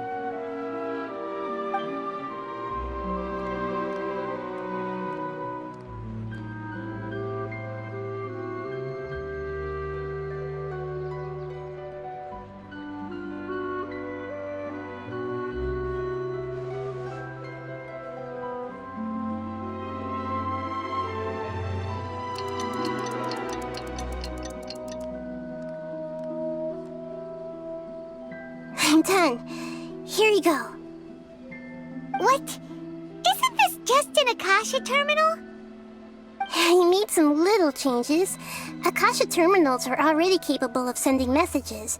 I just tweaked it so that it could connect to any node. To make something like this?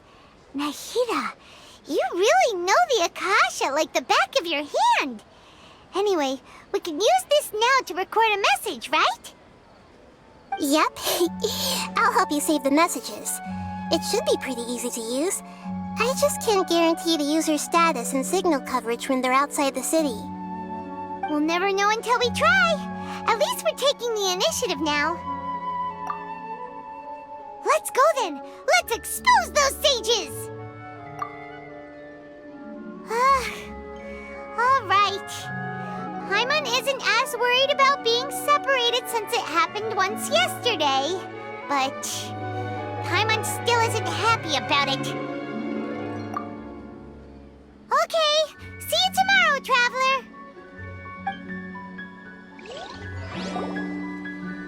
That covers everything that's happened so far.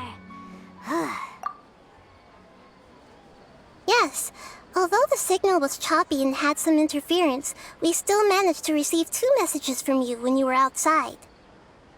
Okay, now that you understand what's going on, let's hear the messages together.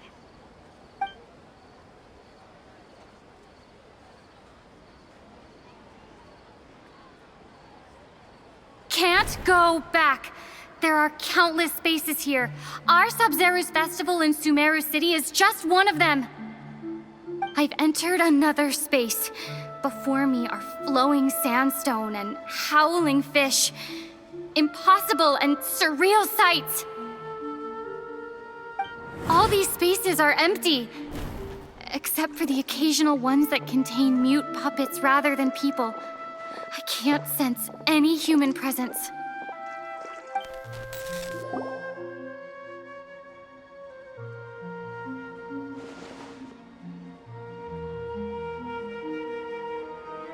That's one heck of an info dump.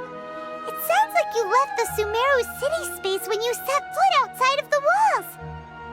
But everything looked completely normal when Paimon was looking out from the inside. That's unbelievable. And if we take your word for it, the other spaces all had very weird contents. There's another part here. We only received it last night. These spaces have been disappearing, one after the other, absorbed by something like a sun in the sky.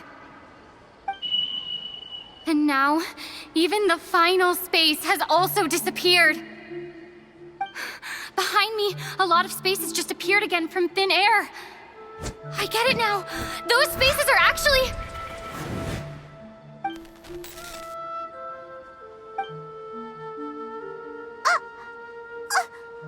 Why did the message end right there? What did the Traveler want to say? What are those spaces? Probably because yesterday just happened to end at that moment. Oh, right. Paimon did hear a beep from the Akasha. Did it come from here or from the message? The message. It should have come from the Traveler's Akasha terminal. After the beep, Traveler said even the final spaces also disappeared. Traveler, what do you think that final space could have been?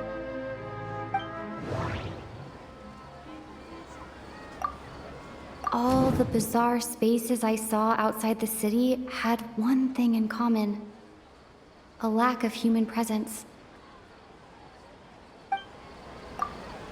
Was that space actually the real world? But wouldn't a real space just randomly disappearing like that be catastrophic? My impression is that each day in this samsara only ends at the sound of that beep from the Akasha.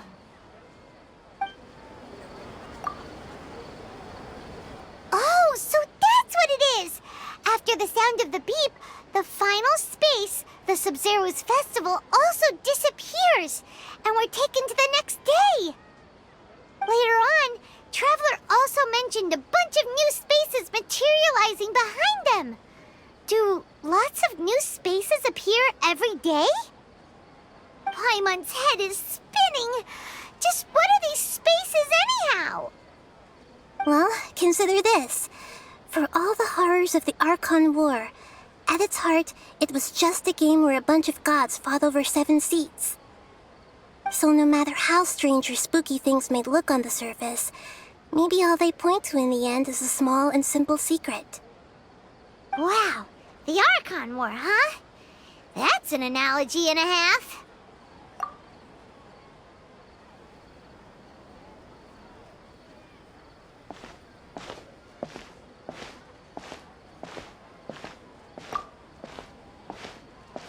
Hey, where are you going? Well, consider this. For all the horrors of the Archon War, at its heart, it was just a game where a bunch of gods fought over 7 seats. So no matter how strange or spooky things may look on the surface, maybe all they point to in the end is a small and simple secret. Do you want some alone time to think? All right then, Paimon won't disturb you.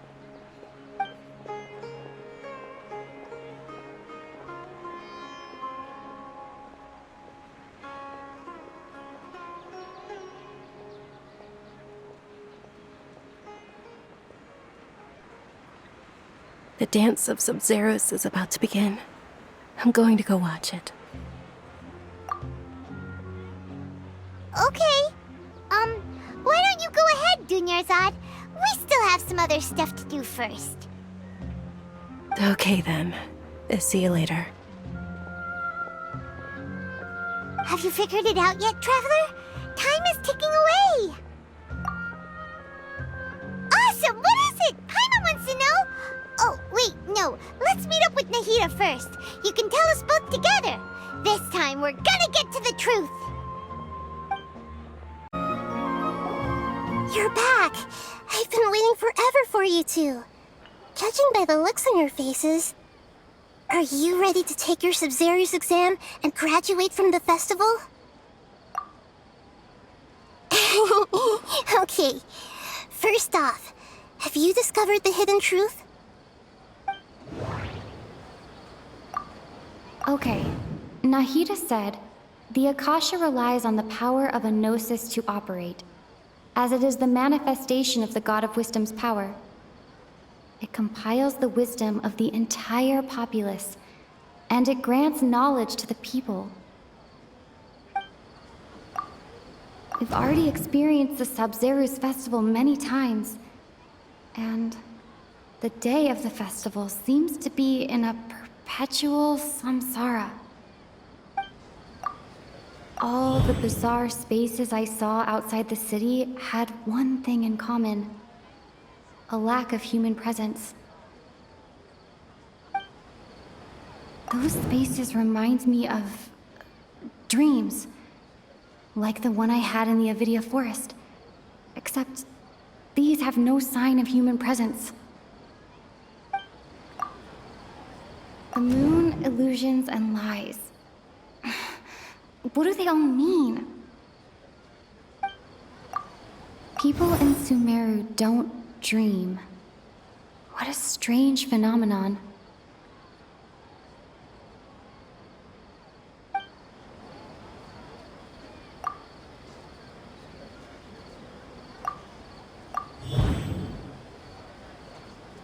We are all in a dream.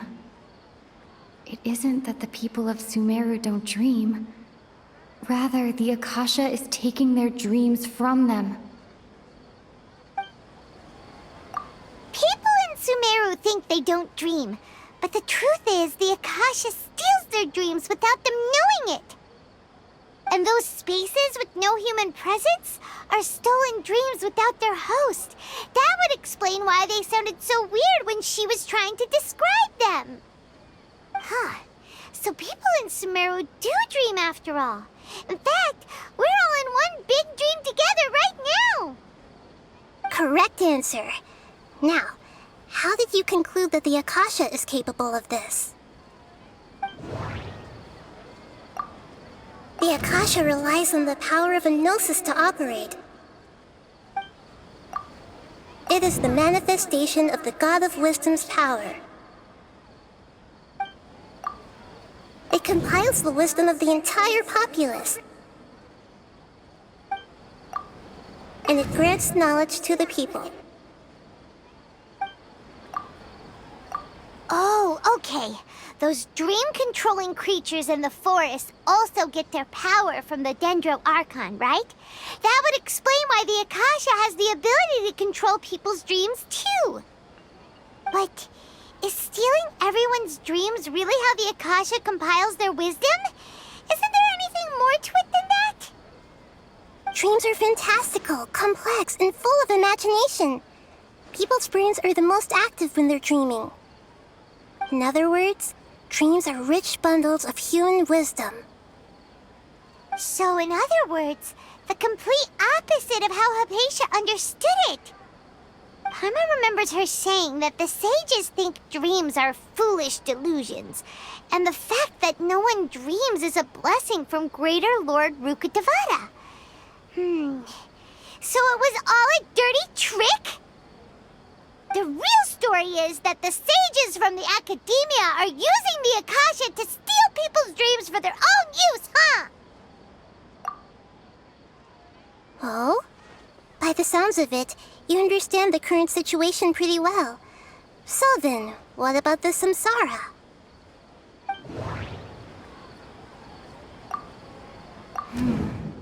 The beep is a prompt tone for Akasha operations.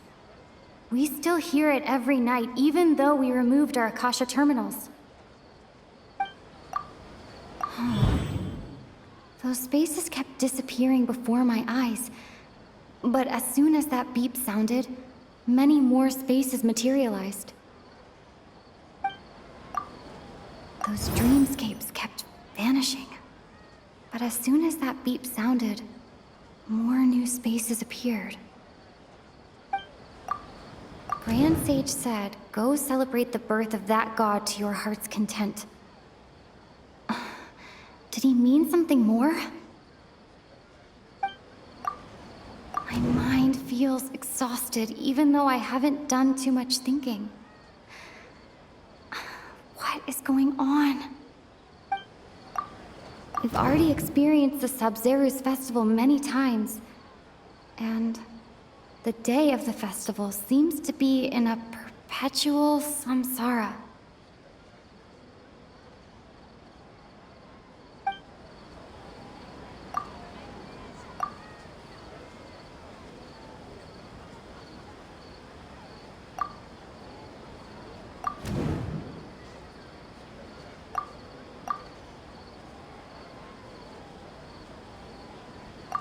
Correct.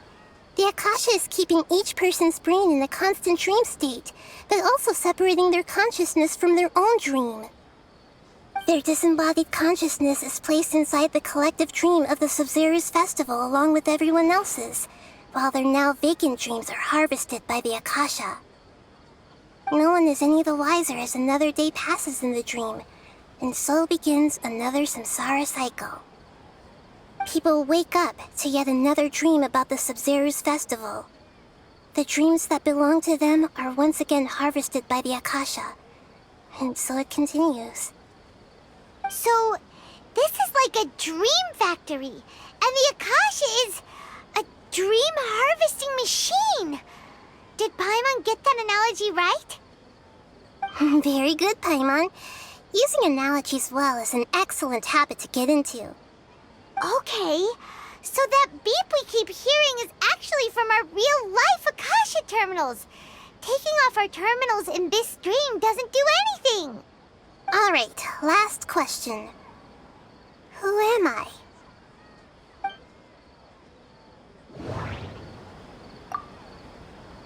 They say that alchemical divination is the Dendro Archon's divine revelation. So then, if Nahida has referred to herself as the moon... Now that I think about it, wasn't illusions a hint that we're all dreaming? Now that I think about it, wasn't illusions hinting at the sage's deception of Sumeru's people? So you noticed. I thought that one would be the hardest question. That's why I put it last. That wasn't hard at all. Even Paimon guessed that. Everything about you is different. We just didn't want to expose you is all. Now that you mention it, Nahida, you've been hinting to us since the very beginning. It's funny, thinking back to when we were asking all over the place for info about Lesser Lord Kusanali. Paimon didn't expect to meet you like this. Yes, those can wait until we're back in real life. On the other hand, I'd be happy to answer any more questions you have about here and now.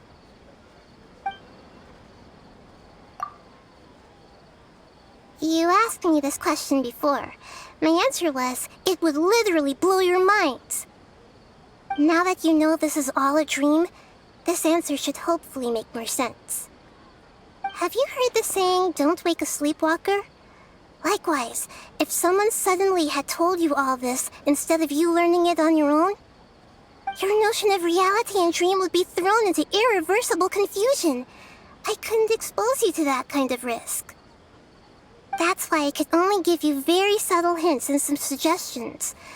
Long story short, I'm really sorry I had to keep you guessing.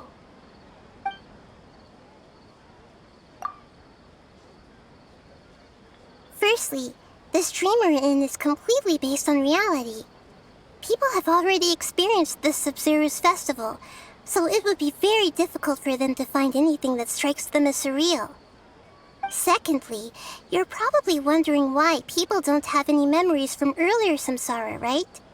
That's because people don't remember their dreams most of the time anyway. And in any case, their actual dreams are being taken away from them by the Akasha. So whenever they wake up in this dream of the Sabzeruz Festival, they don't remember anything from their previous identical dream. That reminds Paimon. Traveler had a dream when we were in the Avidia Forest, but couldn't see what it was about after waking up. Is that an example of what you mean? Yes. Only after receiving the blessing of Dendro can a person gain the Dendro element's dream-enhancing power. That explains the feelings of deja vu. Meanwhile, everyone else has no idea that they are in the Sabzeruz Festival samsara, while their dreams are stolen from them over and over again.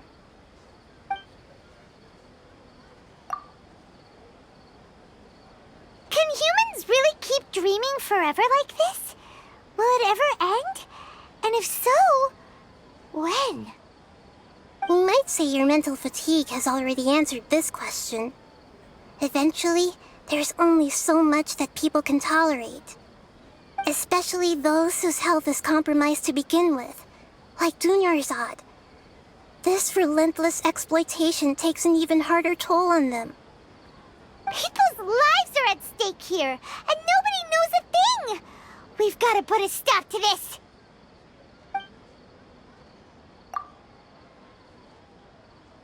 know, right? Why did they have to base this dream on my birthday? Could it really just be a coincidence? Even you don't know the reason? Wow, now that's strange. The Academia sages are determined to harvest lots of dreams in a short time, no matter the cost. They have to be up to no good. Unfortunately, I don't know anything about it. Traveler, do you have any information?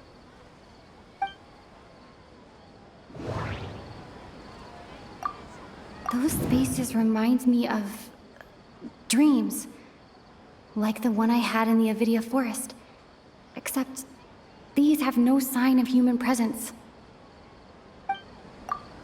Okay, Nahida said, the Akasha relies on the power of a gnosis to operate, as it is the manifestation of the God of Wisdom's power. It compiles the wisdom of the entire populace, and it grants knowledge to the people. Grand Sage said, go celebrate the birth of that god to your heart's content. Did he mean something more?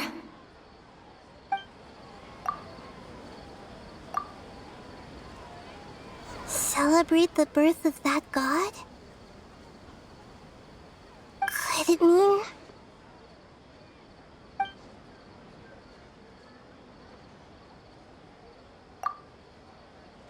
deceiving the people of Sumeru with no regard for their safety?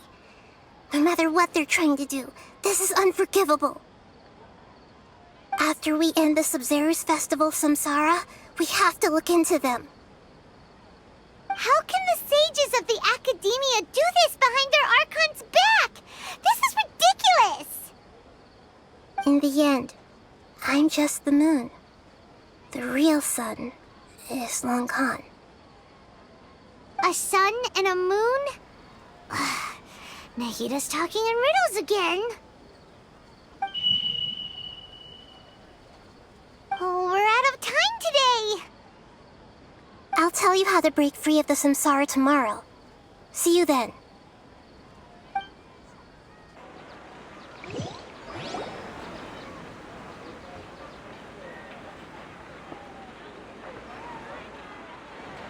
Good morning, Nahida. Wait. Now that Paimon remembers everything, should we instead say good morning, Lesser Lord Kusanali? Hey! What's wrong, Nahida? You don't look too good. I'm afraid that what you're thinking right now is correct. Did Dunyarzad already disappear? No way! Are we too late? The real Dunyarzad's consciousness has indeed disappeared. It can no longer endure the constant dream harvesting.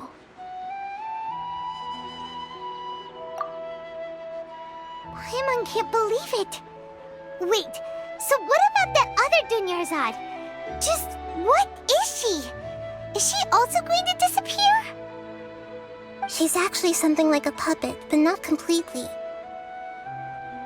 The real Dunyarzad's consciousness could no longer keep playing her role in this dream. So another Dunyarzad appeared to replace her in the dream. Just like the grass and the trees, that Dunyarzad is just a building block of the dream that helps to keep it going. But personality-wise, she's nothing like the real Dunyarzad. Puppets are stiff, and can't copy a living person's vitality. After all, they're just there as filler. You know, speaking of which, the old Dunyarzad might not have been too different from a puppet. Dunyarzad truly believed that she met you within her consciousness, and it was you who inspired her. So you do remember her after all. Yes. Back then, her family was overly protective of her. No one cared about her personality or thoughts. It was as if she only lived to stall her Elazar. I just gave her a little wisdom so she could look at life in a new way, so that she could be her own person. But even so, she's still... far from it. I'm still a long way off from being a real Archon. I couldn't even save her. If I were a competent Archon, I wouldn't have let my most faithful follower die at the Sabzeruz Festival with so many regrets. Please don't beat yourself up over it, Nahida. It's the sage's fault, and theirs alone. I'm not beating myself up. All I did was to rationally observe the distance between myself and a real Archon. Don't be like that, Nahida. Even real Archons are still allowed to be sad. To prevent more tragedies like this, we must end the samsara as soon as possible. Great, but how do we do that? Although the Sabzeruz Festival dream is under the Akasha's control, only humans can dream. Even the Akasha is unable to create them. That means this dream belongs to a host who created it. Huh? So, how should we find that person? Well, if this is someone's dream, then everything here must come from deep within their consciousness. Which means, with the power of imagination, they can change anything in this dream. Imagination? What do you mean by that? Imagination means breaking through what you perceive as normal. Like when a server at a tavern brings a plate to you, you'd naturally assume that food is on it. However, if you're the dream's host and you become aware that you're dreaming, when you imagine gold and more on the plate, the dream will respond in kind, and the server really will bring you gold and mora. But right now, our host is unaware that this is a dream. No matter how many times they're served, it will always be food. Find some way to make that person realize that they're dreaming. Usually, once that happens, the person will wake up and the dream samsara will be broken. How are we going to find them, though? If it could be anyone, it'd be like looking for a needle in a haystack. And even if we did find them, how are we supposed to make them realize they're dreaming? After all, like you said, don't wake a sleepwalker. It's extremely difficult, yes. But the only ones who can do it are you two. Remember, everything you've achieved up to this point has all been for the sake of finding the host and ending the samsara. As for me, during this time, I'll be out of town. Out of town? Are you going to that place full of dreams where the traveler went? Yes. I want to try something. There must still be a small wisp of possibility. Hurry and go. Dreams are supposed to be fantastical, romantic, and full of pleasant surprises. Unnecessary things like this samsara need to end. Paimon's still a little upset that we've come this far only for Dunyarzad to... She was such a good person, with such a simple wish. But fate was against her. Yeah, saving Dunyarzad is what kept us going this whole time. But we mustn't lose hope, Traveler. Dunyarzad would definitely want to see us save everyone else. So let's break the samsara for her sake. Paimon's wondering, do you think the sages would get one of their own to be the host of this stream? Feels like it would be easier to control it that way, no?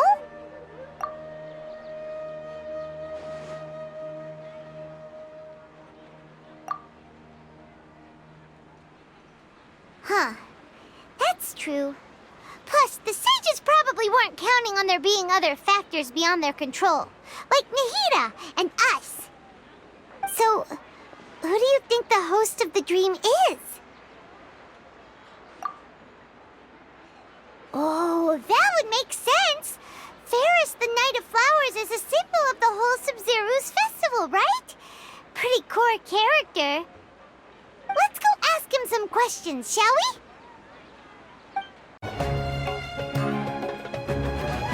You're back. You left in a hurry last time. Is everything okay? Everything's fine. Just, it's a little hard to explain. Would you mind taking part in a little experiment with us? An experiment? That came out of nowhere. I'm listening, though. What do you need me to do? Could you make a wish? You want me to make a wish? Is that a new Sabzeruz Festival tradition or something? Less questions, more wishing! Okay. My wish. Okay. I'm a little nervous saying this out loud, but I want Miss Dunyarzad to be happy. Oh. I noticed earlier that she looked a bit down, and she wasn't really talking to anyone. She just doesn't seem like herself. She's always so gentle and kind, and all the kids love her. I've also wondered if the reason she asked me to be fairest Knight of Flowers is because I'm special to her, or something. So, you have a crush on Dunyarzad? Oh, is it that obvious? After what I just said, I guess it is. When she placed the hat of the Knight of Flowers onto my head, she said to me, "I want everyone to have a happy Sabzeruz Festival." What she didn't realize was that I'm not that interested in how everyone else feels. In that moment, I just wanted to be her Knight of Flowers for the rest of my life. 50 years, 100 years, I'll serve her till the end of time. Okay, yeah, that was a bit much. Felt like the right moment to get it off my chest, but that was pretty embarrassing. Okay, I'm ready to make my wish. I would like Miss Dunyarzad to appear in front of me right now with a smile on her face. Here goes. Please come true. I'm gonna open my eyes. Oh, you're... What? Fucky? Sorry, but only one portion of Yelda candies per person. Back home you go.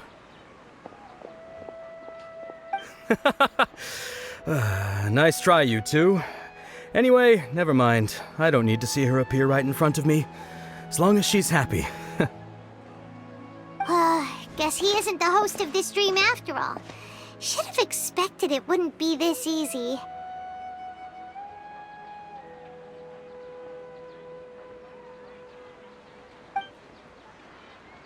It seems like everyone who knows Dunyarzad loves her, but none of them has any idea that she... My lady, step back. That sounds like Dia! Oh, right. This is when Dunyarzad bumps into the kidnappers. Huh? But Dia can handle them. Hey, Traveler!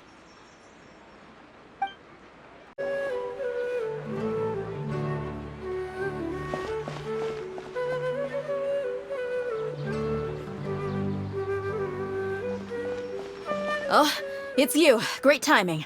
Please take... Hey, this is my job. The homie Yannis pay me, not you. Fine, alright. Knock yourself out. Why are you so worked up anyway? It's not like I don't trust your fighting skills. Anyway, watch yourself.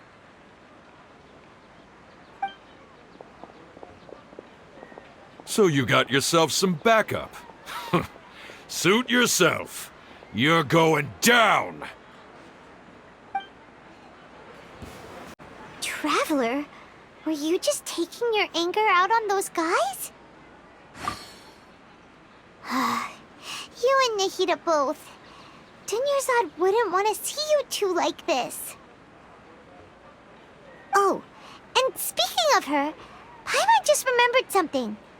Remember how during the first Sabzeruz Festival, before the Samsara started, we came here with Dunyarzad because she wanted to pick something up? She said it was because she had forgotten something. Okay, so Paimon's memory is working so far. Anyway, Paimon also remembers that she is staying somewhere around here. She pointed it out to us the night before the Sabzeruz Festival. Yeah, even if it's only a tiny clue, it'll probably still help us more than this needle in a haystack search.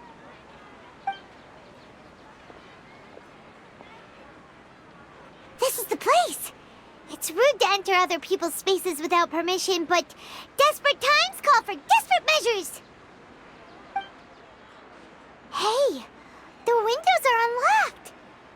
Okay, Paimon's gonna take a peek inside.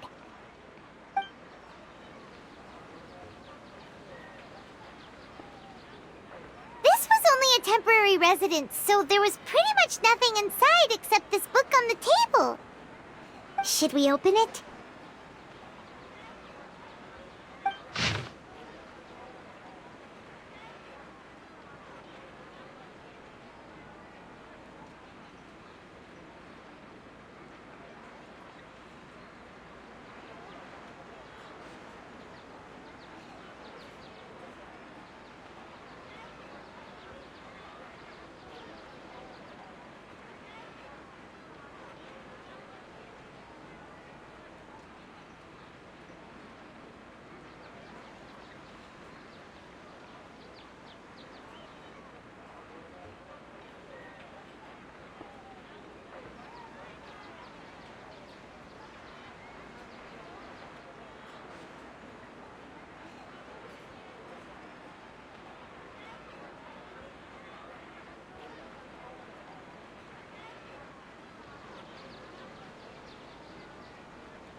Wow.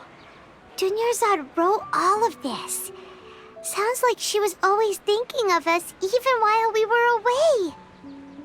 Even though she was also busy preparing for the Sabzeruz Festival and had all her health problems to worry about. She must have wanted to give this to us as a gift on the day of the Sabzeruz Festival, right? If we hadn't found this book, we never would have known. But now that we know, we can't even thank her. Hey! Where are you off to now?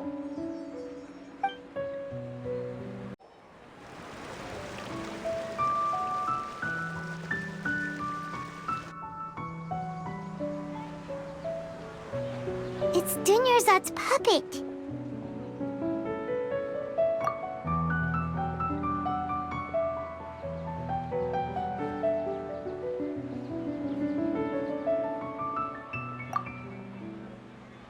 Traveler?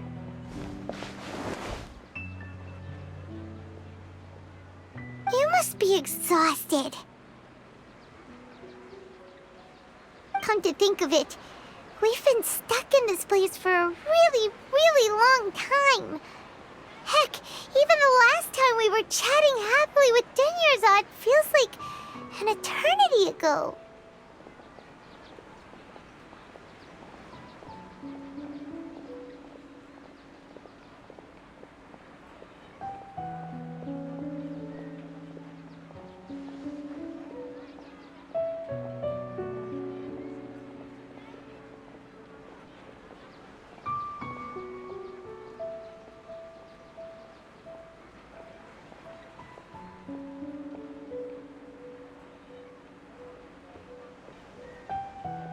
Paimon still remembers when we were sitting here, and the way her eyes sparkled when she talked about Nilu's Dance of Sabzeruz. There will always be frustrations in life, but I know that the point of living is not to leave behind any regrets.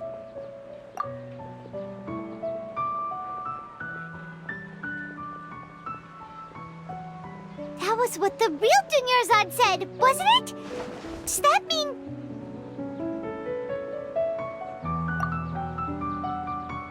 Yes, Traveler. What is it? Oh, so she's still just a puppet.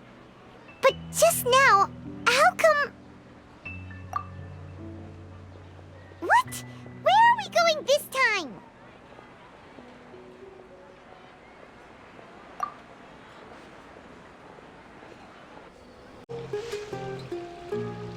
If you continue to resist, we will have to order an investigation into every single event organizer.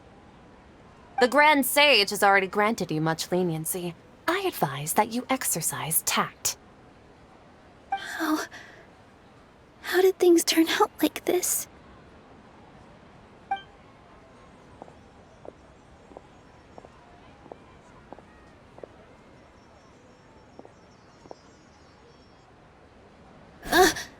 Traveler? You don't have to get involved. He's a sage from the Academia. I don't want to drag you into this. Traveler? Traveler? What the heck are you doing? If you get arrested by the Academia, that's another day gone to waste!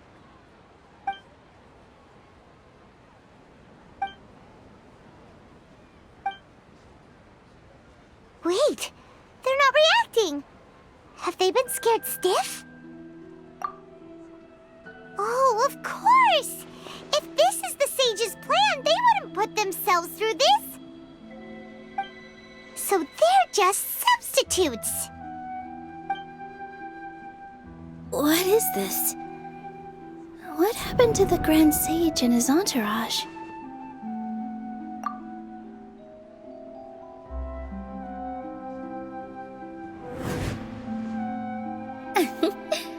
Like I said, they symbolize the goddess of flowers. It's just a shame that all the real Padisaras went extinct after her death. Yes. The Greater Lord brought forth new Padisaras in memory of the goddess of flowers. But she ultimately could never truly replicate that beautiful shade of purple.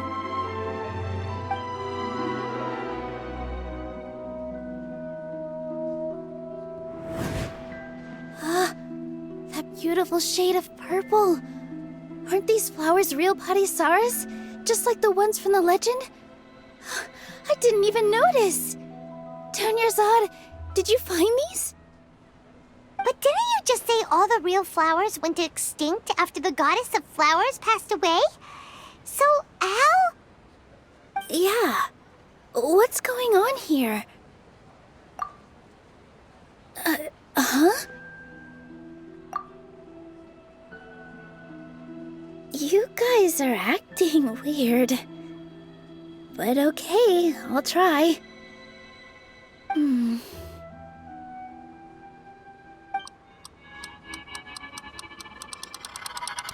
Hey! They disappeared! So Nilu's the host! What a surprise! Purple Padisaras don't exist in the real world anymore.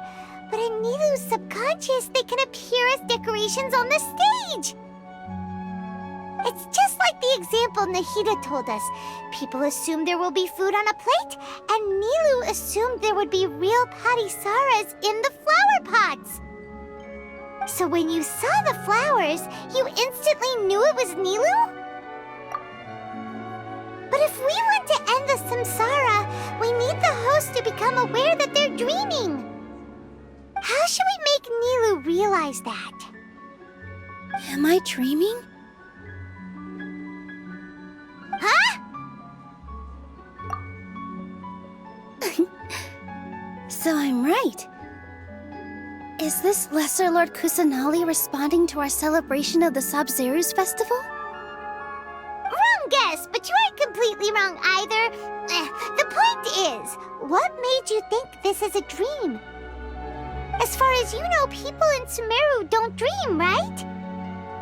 Yeah, but have you heard the tale of the first sage? To prevent a calamity, he went on a journey to find the Archon.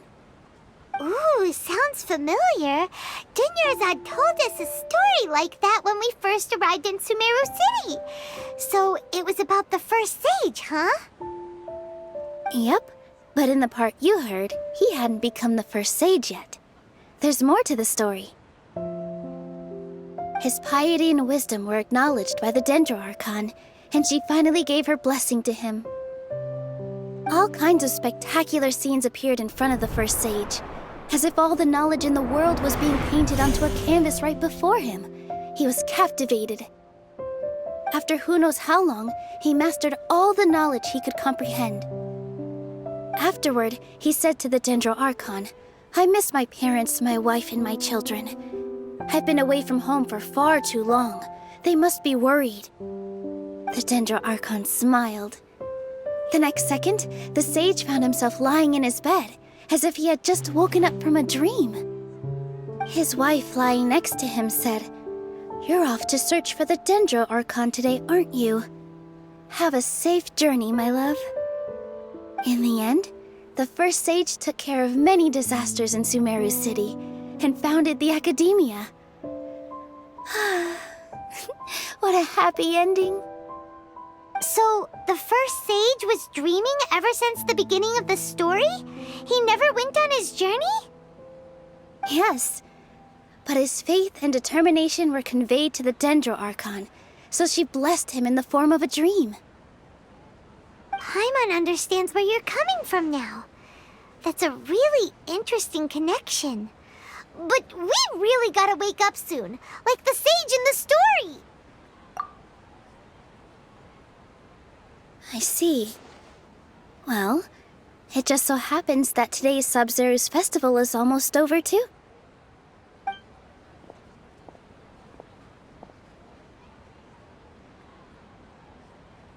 Since we're in a dream, let's make this final dance of Sabzeruz as beautiful as we can.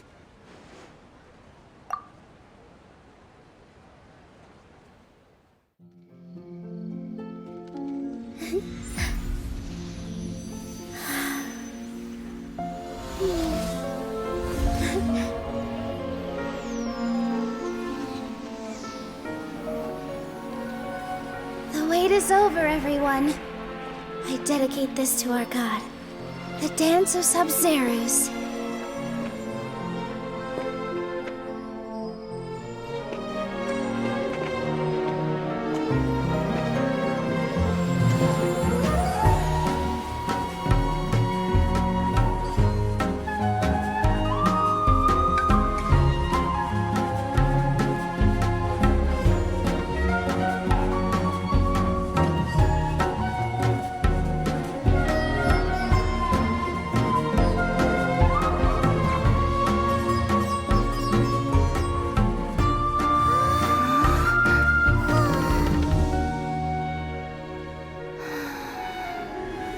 I'd be lying if I said I had no regrets.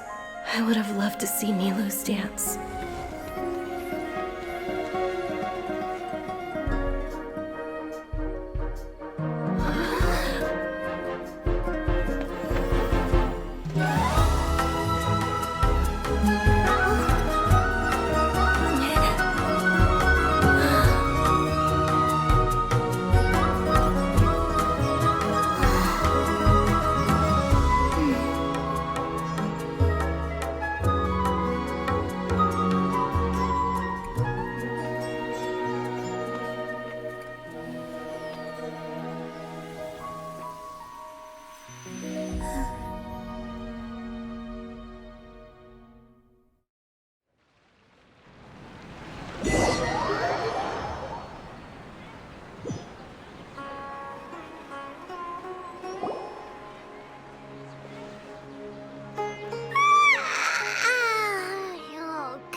Traveler. Oh, Paimon feels like she's been asleep for the longest time. Paimon's head feels super heavy. Did we oversleep? Do you even remember going to sleep last night? Paimon thinks it was after the Sabzeruz Festival. The Sabzeruz Festival! Have we finally escaped from the Sabzeruz Samsara? Quick! Take off your Akasha terminal!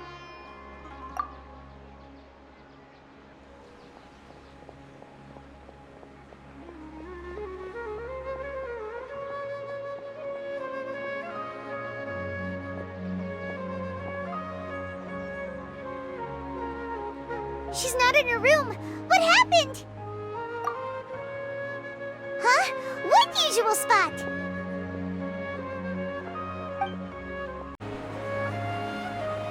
Well done, Traveler and Paimon. And thank you, Dunyarzad, for organizing the Sabzeruz Festival for me. I'm sorry, who are... Dunyarzad! You're okay! Oh, don't scare us like that! Oh, Traveler Paimon. I have something amazing to tell you. I just had a dream, and I saw Nilou performing the dance of Sabzeruz.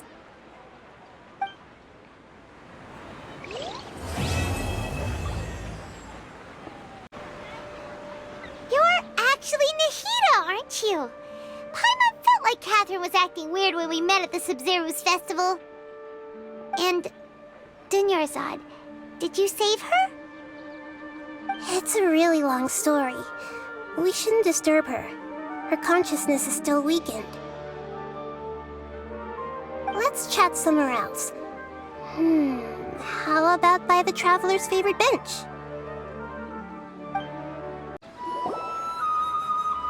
What's going on? Why are you two so excited to see me? Hasn't it only been a night? It's actually been much longer than that. Oh? Strange. Was I really asleep that long? No wonder I have such a headache.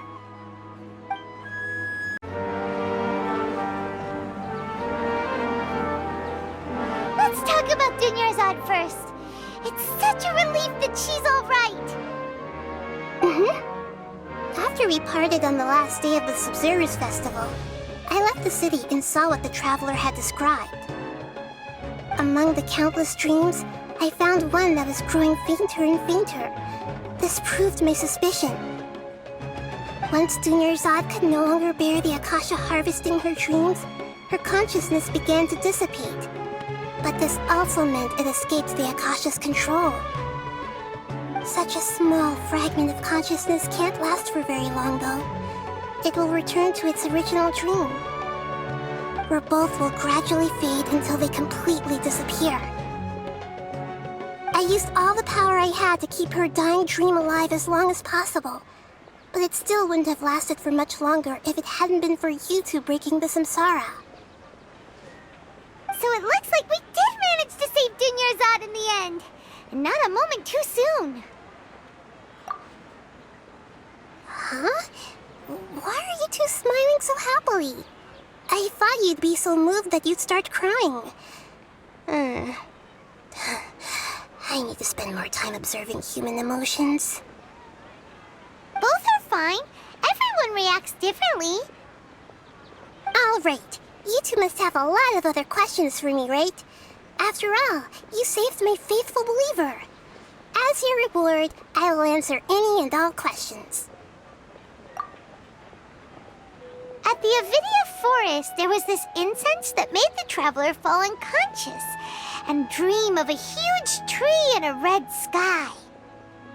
You also heard someone's voice, right? It said world and forget me. Yeah, so you do know! We've been wanting to ask you what that was about, and if the red sky was related to Khaenri'ah. It seems like the Traveler established a connection to Irminsul. That was a message left by Greater Lord Rukkhadevata's residual consciousness in Irminsul. Perhaps her last memory before she died. As you two probably know, Greater Lord Rukkhadevata disappeared after the disaster in Khaenri'ah. The timings of these events do line up, so your suspicions are reasonable. A message from Greater Lord Rukkhadevata? We thought it was from King Deshret. King Deshret? That god who died even longer ago? Some present-day desert dwellers still worship him. You probably just heard some of their conspiracies. Okay, so what does the message mean? I still haven't managed to decipher it. Even the Akasha isn't currently capable of doing that. Greater Lord Rukkhadevata's residual consciousness in Irminsul seems to be contaminated with something that has a very dangerous aura to it. Many devoted scholars go mad as soon as they connect their consciousness. I've warned the Academia about this many times, but people still keep falling victim to it. But I believe this is the key to saving Irminsul. That's why I've kept trying to decipher it. So the tree in the vision was Irminsul? Oh, Tainari also said that Irminsul is sick! Is it because of the contaminated consciousness? But even if you can't figure out what that vision was all about, it seems like our search for you was all in vain. The Traveler wasn't affected after coming in contact with that consciousness. I've never seen anyone like that. With you here, we may have a chance at deciphering it. No, we must decipher its secrets. I've already eliminated all other factors that might affect Irminsul. This is the only one left. This puzzle has life and death at stake. It could determine Irminsul's fate, as well as Tevat's.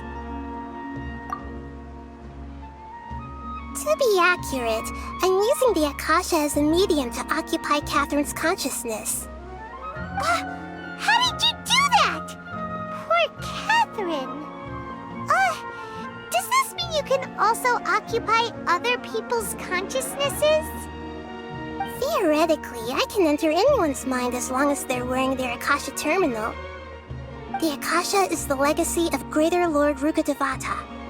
As Lesser Lord Kusanali and the first Akasha terminal, my consciousness has always been linked to the Akasha. I've always respected my people's free will, so I've never actually occupied their consciousness.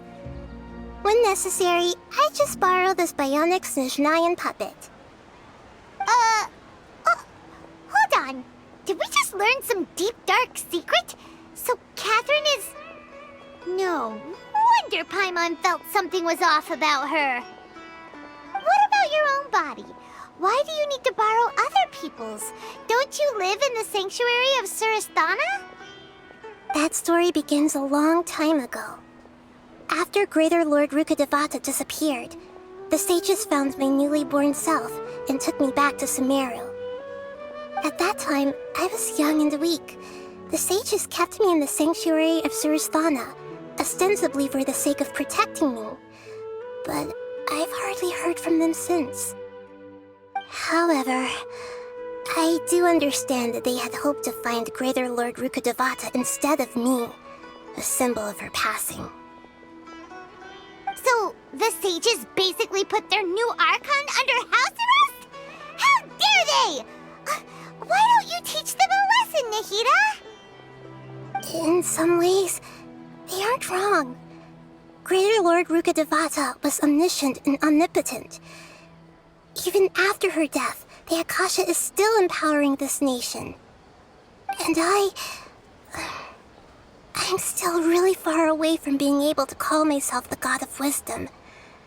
Moreover, the Academia is also more proficient at governing this country. My existence has little meaning. Yeah, you got a lot of believers. Just look at the Sabzeruz Festival. Everyone who showed up truly loves you. Thank you for the kind words. But I honestly don't need physical freedom as long as I can connect my consciousness to the Akasha. Trying to find a way to save Irminsul is my life's mission and top priority. I will work on that, and try to live up to being a deity in the meantime.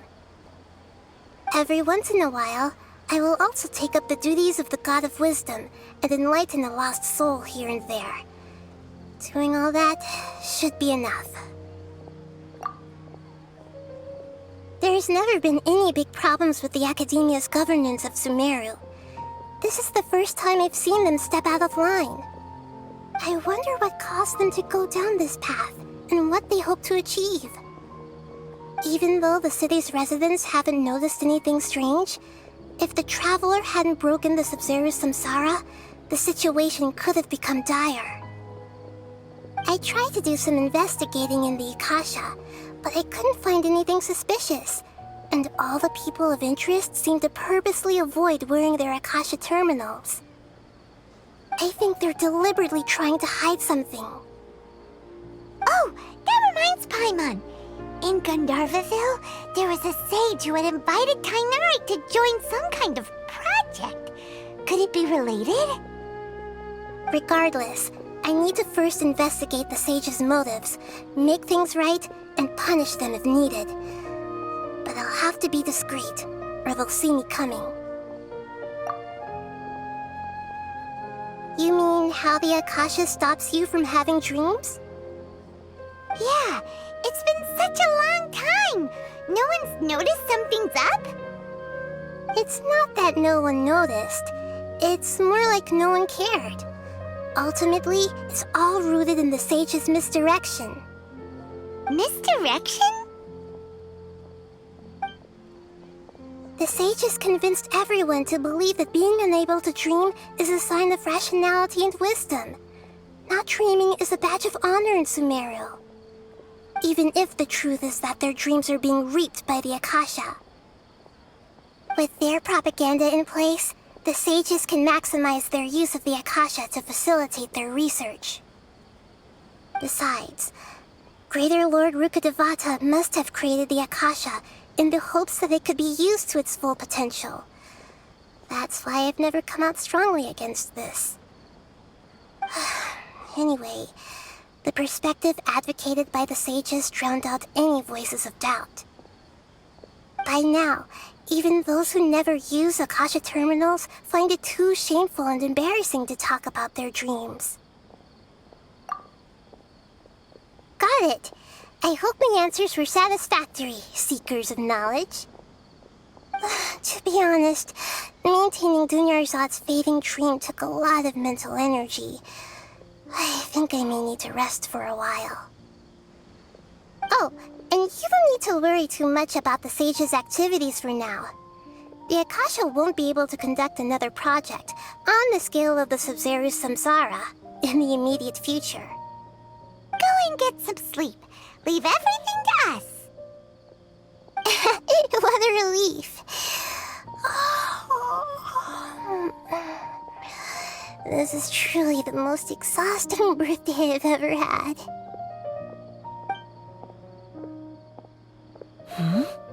Traveler? Paimon? Why am I here? Do either of you know?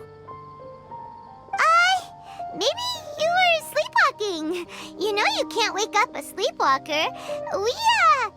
We happened to walk by, so we thought we'd wait for you to wake up. I see. Huh. I should visit my maintenance personnel sometime. Oh, I'm fine. I better go. Thank you.